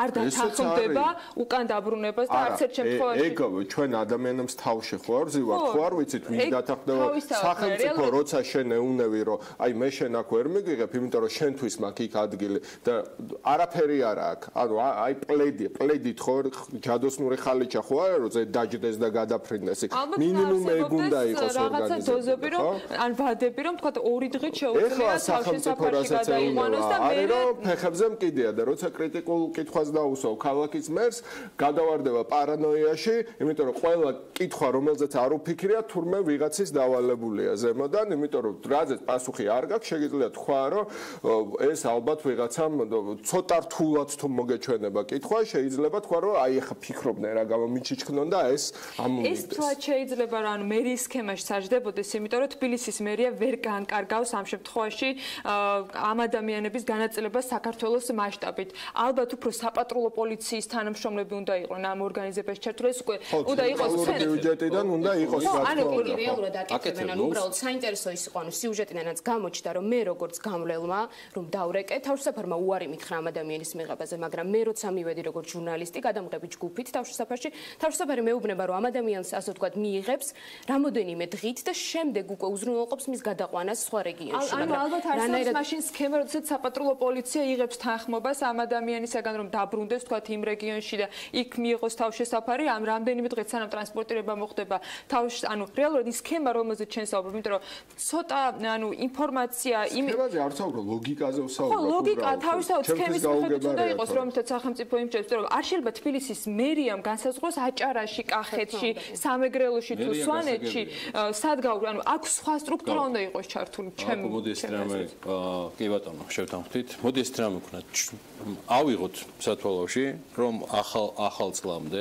ახალ წლამდე ცხადია მე დარწმუნებული ვარ უბრალოდ რომ ჩვენ თბილისის მერიიდან პასუხი დაგვიბრუნდება თან ადეკვატური ამ ჯერზე მოდი მოვიკითხე ფედერალურ დონეზე პრეცედენტები ინფრასტრუქტურაც და გაუზიაროთ ეს ჩვენს მაყურებელს ახალ წლამდე ყველა შემთხვევაში შენ განსაკუთრებული და დიდი მადლობა ამ ძალიან საინტერესო ჩართვისთვის ჩვენ საქმიან დილაში რომელიც უკვე გაშორდა თემას პრემიერა ანუკი ჯოხაძე დიდი ხანი არის უკვე ჩვენი გუნდის წევრი და კიდევ ერთხელ მადლობა მას. ეხლა კი შოთას სავალუტო მიმოხილვის ჯერი დგება. შოთა გისმენთ. მიმოიხილოთ პარასკევი სავაჭრო დღის ბოლო დოლარი წნეხის ქვეშ მოექცა როცა სახელმწიფო უსაფრთხოების მრჩეველმა მაიკლ ფინმა გამოავლინა მზაობა სპეციალურ კომისიასთან სათანამშრომლოდ ტრამპისა და რუსეთის კავშირის თემაზე ფლინი პარასკევს დამნაშავედ გამოავლინეს ფედერალურ საგამოძიებო ბიუროსთვის ცრუ ჩვენების მიცემის გამო იმის შესახებ თუ რა კომუნიკაცია ჰქონდა რუსეთის ელჩთან გასული წლის დეკემბერში და დათანხმდა თანამშრომლობა. სავაჭრო დღის მიწურულს ერთი ახალი ამბავიც მოხდა, რამაც დოლარი შედარებით მოაძლიერა. სენატის მაჟორიტართა ლიდერმა მიჩ მაკკონელმა განაცხადა, რომ რესპუბლიკელებს ყოფნიდათ ხმები საგადასახადო რეფორმის მისაღებად. ეს კონსულტაცია ნაჩქარევად დაინიშნა, რათა კიდევ ერთხელ ემშელად გადასახადების შემცირების გავლენა ფედერალურ დეფიციტზე, ჯანდაცვაზე და ქონების გადასახადზე. ტრამპის ადმინისტრაციამ თქვა, რომ გადასახადების გადასახადების შემცირება ეკონომიკურ ზრდასა და ინფლაციას დაახალისებს, რაც თავის მხრივ ფედერალურ სარეზერვო ბანკს ხელს შეუწყობს მონეტარული პოლიტიკის გამკაცრებაში, რაც თავის მხრივ დოლარს გაამყარებდა. პარასკევის სავაჭრო დღე ასეთი კურსებით დაიხურა. დოლარი გაიაფთა იენის მიმართ 1 დოლარი დაახლოებით 112 იენი ღირს, დოლარი შვეიცარიული ფრანკის მიმართაც მცირედით გაიაფებული იყო. იენი და შვეიცარიული ფრანკი ინვესტორებში მიმზიდველად მიიჩნევა საბაზრო გაურკვევლობების დროს და ეგრეთ წოდებულ თავშესაფარ ვალუტებად ითვლება და ხალხმაც ინვესტორებს მიაშურება ხოლმე ამ თავშესაფარ ვალუტებს, როცა პოლიტიკური გაურკვევლობაა ამერიკაში. ევრო-დოლარის წყვილში ცვლილება თითქმის არ ყოფილა, 1 ევრო დაახლოებით დოლარი და 19 ცენტი ღირს, გირვანკა სტერლინგმა შედარებით უკან დაიხია 2 თვის უმაღლესი წერტილიდან და 1 გირვანკა სტერლინგის ფასი დოლარსა და 35 ცენტს ჩამოწდა. ბრეგზიტის მოლაპარაკებები დაიწყო, მაგრამ ამასთანავე ბრიტანეთში წარმოების სექტორში პროგნოზირებულზე მაღალი ზრდაა და ამასთან დაკავშირებულმა ეს ერთი კარგ სიგნალად განიხილა ბაზარმა მეორე ცუდად და ერთმანეთი ასე ვთქვათ გაარასხოდა. მიმდინარე კვირაში ინვესტორები ამერიკის პოლიტიკურ განვითარებებს დააკვირდებიან, ეკონომიკური მაჩვენებლების მოხდება ყურადღების ცენტრში. პარასკევს ამერიკის არასასოფლო სამეურნეო სფეროებში ხელფასების ნოემბრის ანგარიში გამოვა. ავსტრალიაში და კანადაში რეფინანსირების განაკვეთის შესახებ ამბებს დაელოდებიან, რაც აგრეთვე დოლარის ვალუტაზე დიდი სავაჭრო პარტნიორები არიან და დოლარზე აუცილებლად იქონიებს გავლენას, ამიტომ მიმდინარე კვირის განმავლობაში გაგაცნობთ ყველა ამ ახალ ამბავს. კრიპტოვალუტებზე გადავიდეთ, გუშინ ბიტკოინმა სარეკორდო 11700 დოლარი მოხსნა, შემდეგ კი 1000 დოლარით გაიაფთა, მას შემდეგ რაც ბიტკოინის მიმართ გაჩნდა ეჭვები გადასახადებისგან თავის არიდებისა და ფულის გათეთრების ინსტრუმენტად გამოყენების თაობაზე, ეჭვები უпростоრად გამოითქვა, თორე ეჭვები, ასეთი ეჭვები თავიდანვე იყო. ხაზინას უნდა ბიტკოინი იმგვარად დაარეგულიროს, რომ უბიძგოს ტრეიდერებს გაამჟღავნოს საკუთარი ვინაობა. აქამდე ბიტკოინისა და სხვა კრიპტოვალუტების ყიდვა ანონიმურადაც შესაძლებელი იყო, რაც ბუნებრივად მას აქცევდა მიმზიდველად დამნაშავეებისთვის, ან გადასახადების ამრიდებლებისთვის. ხაზინა ამბობს, რომ ფულის გათეთრებისა და კონტრტერორიზმის წინააღმდეგ, რაც კანონმდებლობა აქვთ, იმას უნდა ბიტკოინი შეუსაბამონ. ეს ახალი წესები ევროკავშირში უკვე ამ წლის ბოლოს ან მაქსიმუმ 2018-ის დასაწყისში ამოქმედება. დიდად ნუ შეეშინდებათ მაინც ბიტკოინის ფლობელებს, ბიტკოინის მოხმარებაში მხოლოდ 5% მოდის ევროპაზე და ამიტომ ევროპაში ბაზრის ოდნავი შემცირება დრამატულად არ აისახება ბიტკოინის გლობალურ ფასზე. მთელ კრიპტოსავალუტო ბაზარზე კორექცია ბოლო კუთს იქნევს, ასე ჩანს 20%-იანი კორექციის შემდეგ ბაზარი ასე თუ ისე დაუბრუნდა ბოლოს საყრდენ წერტილს. ბიტკოინის ფასი მაინც აჭარბებს 11000, ეთერიუმი 450 დოლარზე ძვირია, ბიტკოინ ქეში 1540 დოლარი ღირს, 1600-იანი ნიშნულისგან მიიწევს, ისევ რიპლის ფასი 25 ცენტს აღწევს, დეში 750 დოლარია, ლაიტკოინის ფასი 100 დოლარს უახლოვდება, თუმცა ბოლო 24 საათში ბიტკოინ ქეშის გარდა ყველა მათგანმა ოდნავ მაინც იზარალა. საოცარი ზრდის ტრენდი აქვს იოტას, რომლის მიმართ ყურადღების მოკრება ხუჩაბაც მოგიწოდეთ, მისმა ფასმა დოლარსა და 80 ცენტს მიაღწია, კაპიტალიზაცია კი თითქმის 5 მილიარდია უკვე და ბოლო 24 საათში მეოთხედზე მეტით, მთელი 27%-ით გაიზარდა და ოდესმე მის ფას 100 დოლარამდე გაზრდასაც უწინასწარმეტყველებენ. ახლა ღირს დოლარი და 70 მოკლედ. დღეისათვის სულ ესაა, კორექცია ასეთი ხანმოკლე აღმოჩნდა და ისევ ზრდის ტრენდის განხილვას დაუბრუნდებით ამ კვირაში და იმედია მომავალ კვირებშიც. და ესეთივე ხანმოკლე იქნება ჩვენი რეკლამა და ამინდის პროგნოზი. მეტი შემოსავლები ბიზნეს მედია საქართველოს, დაგველოდეთ სულ მალე დაგიბრუნდებით.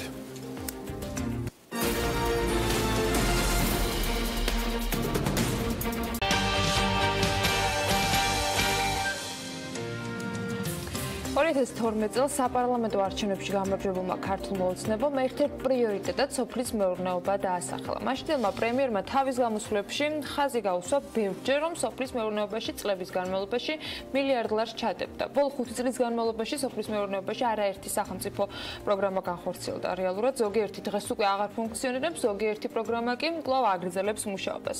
სალმე მეცხვარიშვილმა დაითვალა დახარჯული თანხები და შედეგები, რომელიც ახლა პირდაპირ ეთერში შემოგვიერთდება და ამ დათვლის შედეგებსაც გაგვაცნობს სალმე დილამშვიდობის.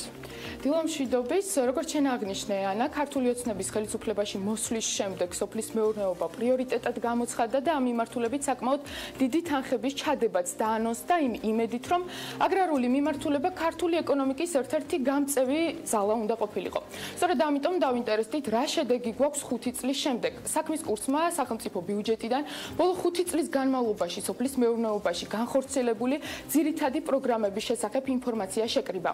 ბიუჯეტის მიხედვით 11 სახელმწიფო პროგრამაში 2013 წლიდან დღემდე დახარჯულია 630 მილიონამდე ლარი. ბიუჯეტიდან ყველაზე მეტი თანხა ბოლო წლების განმავლობაში შეღავათიანი აგროკრედიტის პროგრამაში ჩაიდო, რომელიც ფერმერებს კრედიტის თანადაფინანსებას თავაზობს. ამ მიმართულებით ბიუჯეტიდან 180 მილიონამდე ლარია გამოყოფილი. შემდეგ მოდის მცირემიწიან ფერმერთა საგაზაფხულო სამუშაოების ხელშეწყობის ღონისძიებები, რომელიც ამჟამად აღარ მოქმედებს. პროექტის ფარგლებში 3 წელიწადში დახარჯულია 147 მილიონი ლარი. კიდევ ერთი მსხვილი მიმართულებაა თველის ხელშეწყობის ღონისძიებები. ამ მიმართულებით 4 წელიწადში 144 მილიონი ლარია დახარჯული. სალმე, ის უნდა ითქვას, რომ თველის სუბსიდირებისათვის გამოყოფილი თანხები წლიდან წლამდე მცირდებოდა ამ პერიოდის განმავლობაში და ხელისუფლებას გამოცხადებული აქვს, რომ სამომავლო და ამ სფეროს დახმარება საერთოდ აღარ ჭირდება. შენახლა ყველაზე მსხვილი პროექტები ჩამოგვითვალე, როგორც ცნობილია, სოფლის მეურნეობის მიმართულებით არსებობს სხვა მხარდამჭერი პროგრამებიც. რომლებია? რა თქმა უნდა, ჩვენ ასევე გვაქვს ისეთი პროგრამები, როგორც აგროდაზღვევა, სადაც 29 მილიონამდე ლარია დახარჯული, ასევე პროგრამა დანერგემომავალი, რომელიც მრავალწლოვანი ბაღებისა და სანერგე მეურნეობების თანადაფინანსებას ითვალისწინებს და ამ მიმართულებით დაახლოებით 15 მილიონ ნახევარი ლარია დახარჯული. დიდი წილი მოდის ასევე სასოფლო სამეურნეო ტექნიკის სესხისა და ლიზინგის ვალდებულებების დაფარვაზე, რომლისთვისაც 5 წელიწადში 68 მილიონი ლარია დახარჯული. გავიგეთ ყველაფერი, თუმცა აქ უფრო საუბარია ამ გახარჯულ თანხებზე და მათ შედეგებზე. რა შედეგები მივიღეთ სალომე? 630 მილიონი ლარის დახარჯვის შემდეგ. ეს არის ალბათ ამოსავალი. ეს არის ალბათ ყველაზე საინტერესო ნაწილი. ჩვენ ვერ ვიტყვით, რომ ეს სტატისტიკა, რომელსაც ვთქვათ, ახლა წარმოვადგენს, სრულად განაპირობებს სოფლის მეურნეობაში ჩადებული ხელისუფლების მიერ თანხები და ასევე ის პოლიტიკა, რომელსაც ხელისუფლება ახორციელებს, თუმცა მეტწილად, რა თქმა უნდა, მას უკავშირდება. საქსტატის მიხედვით 5 წელში აგრარული მიმართულებით 630 მილიონი ლარის დახარჯვის შემდეგ აგრარული სექტორის რეალური ზრდის ტემპის მონაცემები მკვეთრად არ გაზრდილა. მაგალითად 2013 წელს, როდესაც შეღავათიანი აგროკრედიტის პროგრამა დაიწყო, აგრარული სექტორის რეალური ზრდის ტემპმა 11.3% შეადგინა, თუმცა მომდევნო წლებში ზრდა იყო დაახლოებით 1.5%, 2016 წელს კი ზრდა საერთოდ არ დაფიქსირებულა. ამასთან მცირედით გაიზარდა სოფლის მეურნეობის წილი მშპ-ში. თუ პროექტების დაწყებამდე 2012 წელს სოფლის მეურნეობის წილი მშპ-ში 8.6% იყო, 2013 წელს 9.4% გახდა, თუმცა მას შემდეგ მონაცემები მცირედით დაახლოებით 1%-ით იცვლება.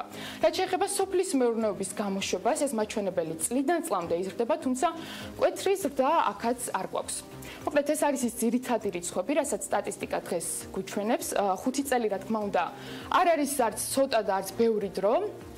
იმისთვის, რომ გრძელვადიანი ინვესტიციების შედეგები დავითვალოთ, თუმცა რამდენად ეფექტურად და სწორად მოხდა თანხების განკარგვა ამ დრომდე, ალბათ ამაზე მსჯელობა დღეს უკვე მეტნაკლებად მაინც შესაძლებელია. და ჩვენ მსჯელობას გავაგრძელებთ რატიკო ჭილამაზაშვილთან, ICT-ის უფროს მკვლევართან, რომელიც დღეს საქმიანი დილის სტუდიაში იმყოფება. მოგესალმებით, რატი. მადლობა, რომ ხართ ჩვენთან ერთად. პრინციპში სალომეს ბოლო ნაწილს გავაგრძელებთ და კითხვას დავსვამ ჯერ ზოგადად. რამდენად შესაძლებელია სოფლის მეურნეობის სფეროში ინვესტიციის ამ ვადაში ეფექტურობის დაცვა და ასეთი ფორმით დაცვა საერთოდ.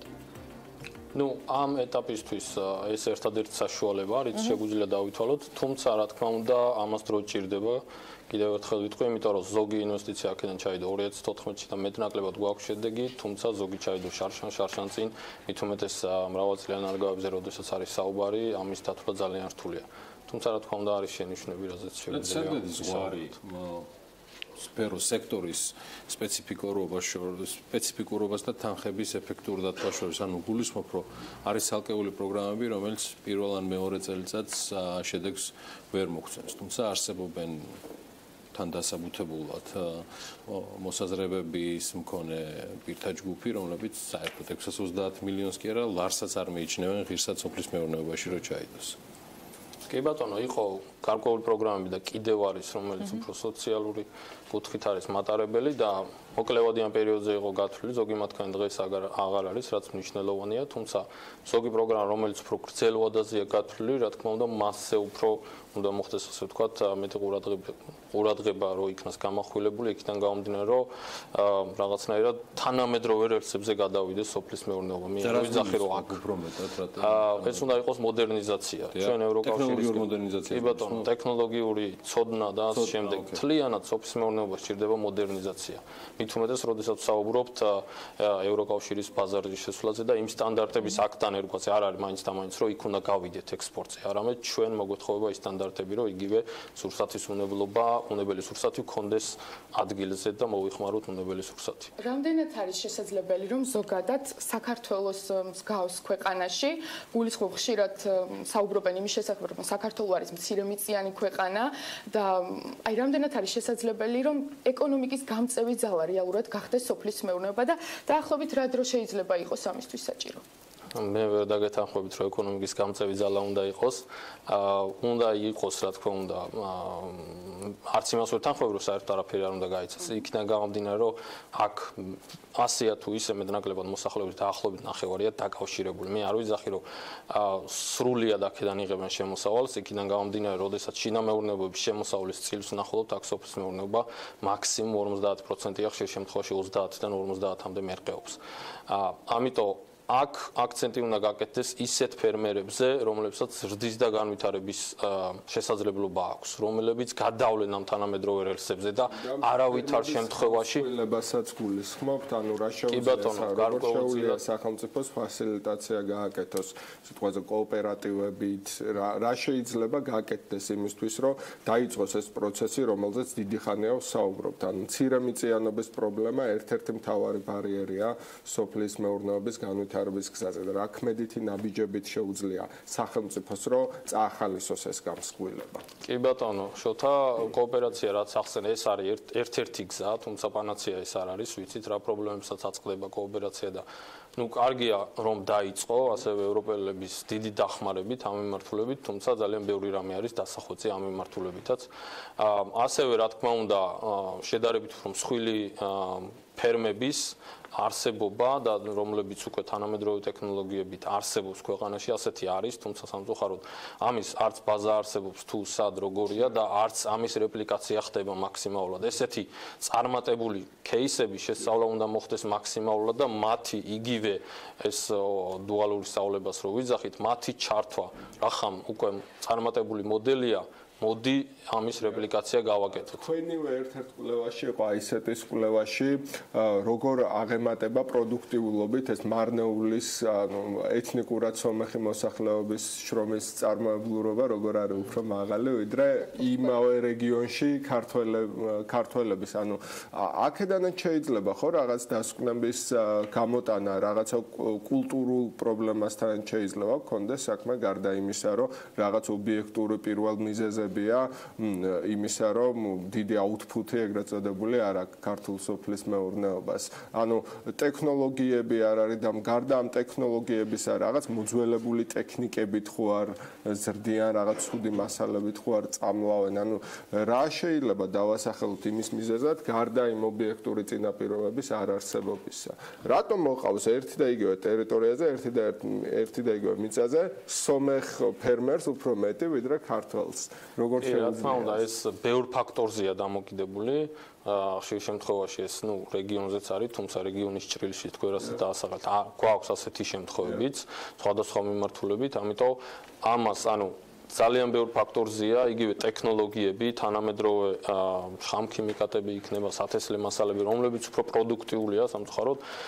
ამ მიმართულებით არ არის ის ცოდნა, ის რაც შეიძლება რომ გამოყენებული იქნას და ასე ვთქვათ, გავრცობილი მთლიან საქართველოზე. მივდივართ ისევ და ისევ ნომერ პირველ პრობლემაზე, რომელიც არის ცოდნა. მით უმეტეს სოფლის მეურნეობაში, როდესაც დაბერების ძალიან მაღალი მაჩვენებელი გვაქვს და სულ ამ კითხვას ვსვავ.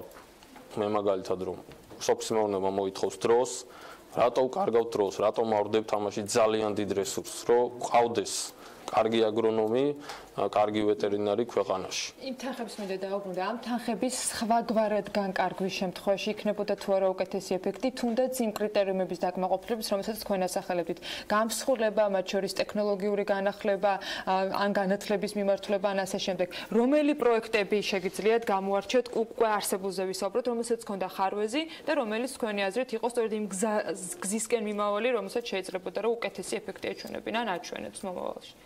ну კი ბატონო ეს მცირემეციან ფერმერთა დახმარების ალბათ ყველანი თანხმდები დღეს აღარ არის რომ ამას ჰქონდა მოკლევადიანი ეფექტი და დღეს აღარ არის ძალიან კარგია მე ზოგადად არ ვემხრობ ყურძნის სუბსიდირებას ამაზე ძალიან ბევრი სტატიებიც გვაქვს დაწერილი ამ მიმართულებით როდესაც ბაზარს ქონდა ჩავარდნა, მაშინ შეიძლებოდა მცირე რაოდენობით, მაგრამ როდესაც ბაზარზე ისედაც მაღალი ფასი იყო, ხელოვნურად მოხდა ამის გაზრდა და ვიცით რა შედეგებიც. ამიტომ აქ უფრო მეტი აქცენტი უნდა გაკეთდეს იგივე ბაზრების დივერსიფიკაციაზე. ძალიან კარგია რომ დღეს ვხედავთ, რომ ღვინო წარმატებულია, თუმცა არ უნდა დაგვავიწყდეს რომ 60% ისევ რუსეთზე მოდის, ხო? ამიტომ აქ უფრო მეტი უნდა ჩაიდოს ამ მიმართულებით და ისევ და ისევ მცირე მეურნეობების განვითარება, მცირე მარნების განვითარებაზე რა მიმართულებაც ძალიან მნიშვნელოვანია. მე ვიტყოდი ასეთ რამეს, რომ დღეს რომ იგივე მოცემულობაში ვიყოთ, აუცილებელი იქნებოდა პირველი რაც უნდა გაკეთდეს, არ ვიცი, გამოყოფილიყო 100-200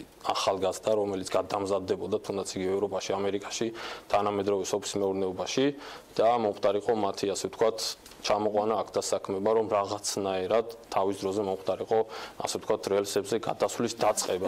ასევე მეორე არის მიწის ბაზრის განვითარება, რაც კიდევ და კიდევ გავიმეორებულ ფუნდამენტური პრობლემაა და ვერანაირად ვერ მოხერხდა ასე ვთქვათ ამ მიმართულებით დალაგება. ეს არის ის ორი ფუნდამენტური პრობლემა, რომელიც ჯერ ერთი პირველ რიგში დროს მოითხოვს და რაც უფრო მალე დავიწყებთ, მით უფრო უკეთესი იქნება და მეორე მასზე უნდა დაშენდეს ზოგადად მთლიანად სოფლის მეურნეობა. აი მიწის ბაზრის ეს ფუნდამენტური პრობლემა რაც ახსენეთ, აქ არის რამე გადაუჭრელი ბარიერი, ან საკონსტიტუციო ჩანაწერმა ეს იგულისხმება კიდევ უფრო გააუარესა სიტუაცია თუ არის კიდე რაღაცა სხვა პრობლემები რომელიც მანამდეც იყო და რომელზე პასუხიც ამ პრობლემას მოხსნიდა მიწის ბაზრის განვითარებას ორი ფუნდამენტური პრობლემა აქვს. ეს არის რეგისტრაცია მიწების და მეორე, რა თქმა უნდა, მესაკუთრეობა და მფლობელობა.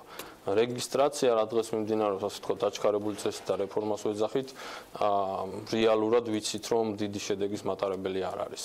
რატო? იმიტომ რომ არის სპორადული, ასე ვთქვათ, რეგისტრაცია, რაც ნიშნავს, რომ ფერმერის მიწათმფლობელის სურვილზეა დამოკიდებული მივდივარ ვარეგისტრირებ სანამ ამონაწერს არ აიღებს მანამდე სანამ არ აიღებს არსებობს მეორე ასე ვთქვათ ერთიანი მიდგომა რომელიც გულისხმობს რომ მთლიანად სახელმწიფო იღებს ამას პრიორიტეტად და არეგისტრირებს მთლიანად ქვეყნის მიწებს და ანიჭებს მას კატეგორიებს სამწუხაროდ 100 მილიონის პატარა ნაწილი ამაზე რომ კი ბატონო 40 მილიონი დათვლილია ეს კვლევებით 40 მილიონამდე დაუჯდება ეს სახელმწიფოს თუმცა ხედავთ რომ მიმართულებით სალომე შენი კითხვა და უნდა დავასრულო. აუცილებლად მაინც შეფასების ნაწილი მინდა თქვენგან, იმიტომ რომ 5 წელი 630 მილიონი და 2016 წელს აგრარული სექტორის რეალური ზრდის ტემპის მონაცემებს, როდესაც გადავხედეთ, იყო 0 ზრდა. მაინც შეფასების ნაწილი გვაინტერესებს. კი ბატონო, მაგ 630-ს კიდე უნდა დავამატოთ ის არასამთავრობოების მიერ და ასევე კერძო სექტორის მიერ ძალიან დიდი ფული, ანუ ვიცით რომ მილიარდს ხდება თუმცა შედეგი არის ის რომ ასე ვთქვათ რისკები არის კიდევ და კიდევ ძალიან მაღალი და ისევ ბუნებაზე ვართ დამოკიდებული. ერთადერთი რაც ბოლო 4 წელში პოზიტიური შეგვიძლია დავინახოთ ეს არის რომ ასე ვთქვათ უარყოფითი ზრდა არ ყოფილა რაც გარკვეულ შემთხვევებში წინა წლებში თუ შევხედოთ იგივე სოფლის მეურნეობის რეალურ ზრდას იყო ძალიან დიდი ასე ვთქვათ აღმასვლა და დაღმასვლა ასევე თუმცა რა თქმა უნდა ეს არანაირად არ ამართლებს და პლუს ერთი დადებით რაც შეიძლება ამაში დავინახოთ ის არის რომ რაღაცნაირად ხალხის სოფლის მეურნეობის მოტრიალდა რაც ერთი მხრივ კარგია და მეორე მხრივ ცუდი, იმიტომ რომ თუ ეს დარგი არაეფექტიანია, ისეთ ასე ვთქვათ, არაეფექტურ ფერმერებს რატო ვახანგრძლივებთ ასე ვთქვათ ამ დარგში. უმჯობესია რომ სხვა ალტერნატიული დარგები ან თუნდაც იგივე აგრო ბიზნესის განვითარება, რაც ნიშნავს გადამუშავებას, მარკეტინგს, აქ დასაქმნა, სადაც დიდი ღირებულება იქნება და საშუალება მიეცეს ნამდვილ ფერმერებს, რომლებსაც ნამდვილად უნდათ რომ იყვნენ ფერმერები და გახდნენ წარმატებულები. ატიკო ჭლამაზეშვილს მადლობა, რომ გაგვიხსენა და ჩვენს გავახსენდით და ჩვენს გაგვახსენდა. აი ესეთის უფროსი მკვლევარი იყო კლავ ჩვენთან ერთად. მადლობა რატი. მადლობა სალომე მეცხარიშვილს. ყველანაირ საჭიროებას ხედავ, რომ იგი საკმაოდ ხშირად იყოს ამ ეთერში წარმოდგენილი ამ ფორმით და ასეც იქნება. ჩვენ გავდივართ ახლა უკვე ჩვენს ეპილოგურ ნაწილზე დავასრულეთ პრინციპში ამითი გადაცემა, რადგან ქალების ნარატივი დღეს ახალი ნათების ჩვენი გამორჩეული პარტნიორის ლოკაციიდან ჩაგვერთებება კვანცალაღიძეს ტრადიციულად გემოვნებიანი დიდი გემოვნებით ხო შერჩეული სტუმრები, იმას რომ დავალოდოთ ქალების ნარატივს. 3 საათზე ბექაბაციკაძე საქმის კურსში ჩაგაყენებთ ბიზნესში და ეკონომიკაში მიმდინარე მოვლენებს. დროებით ხოლმე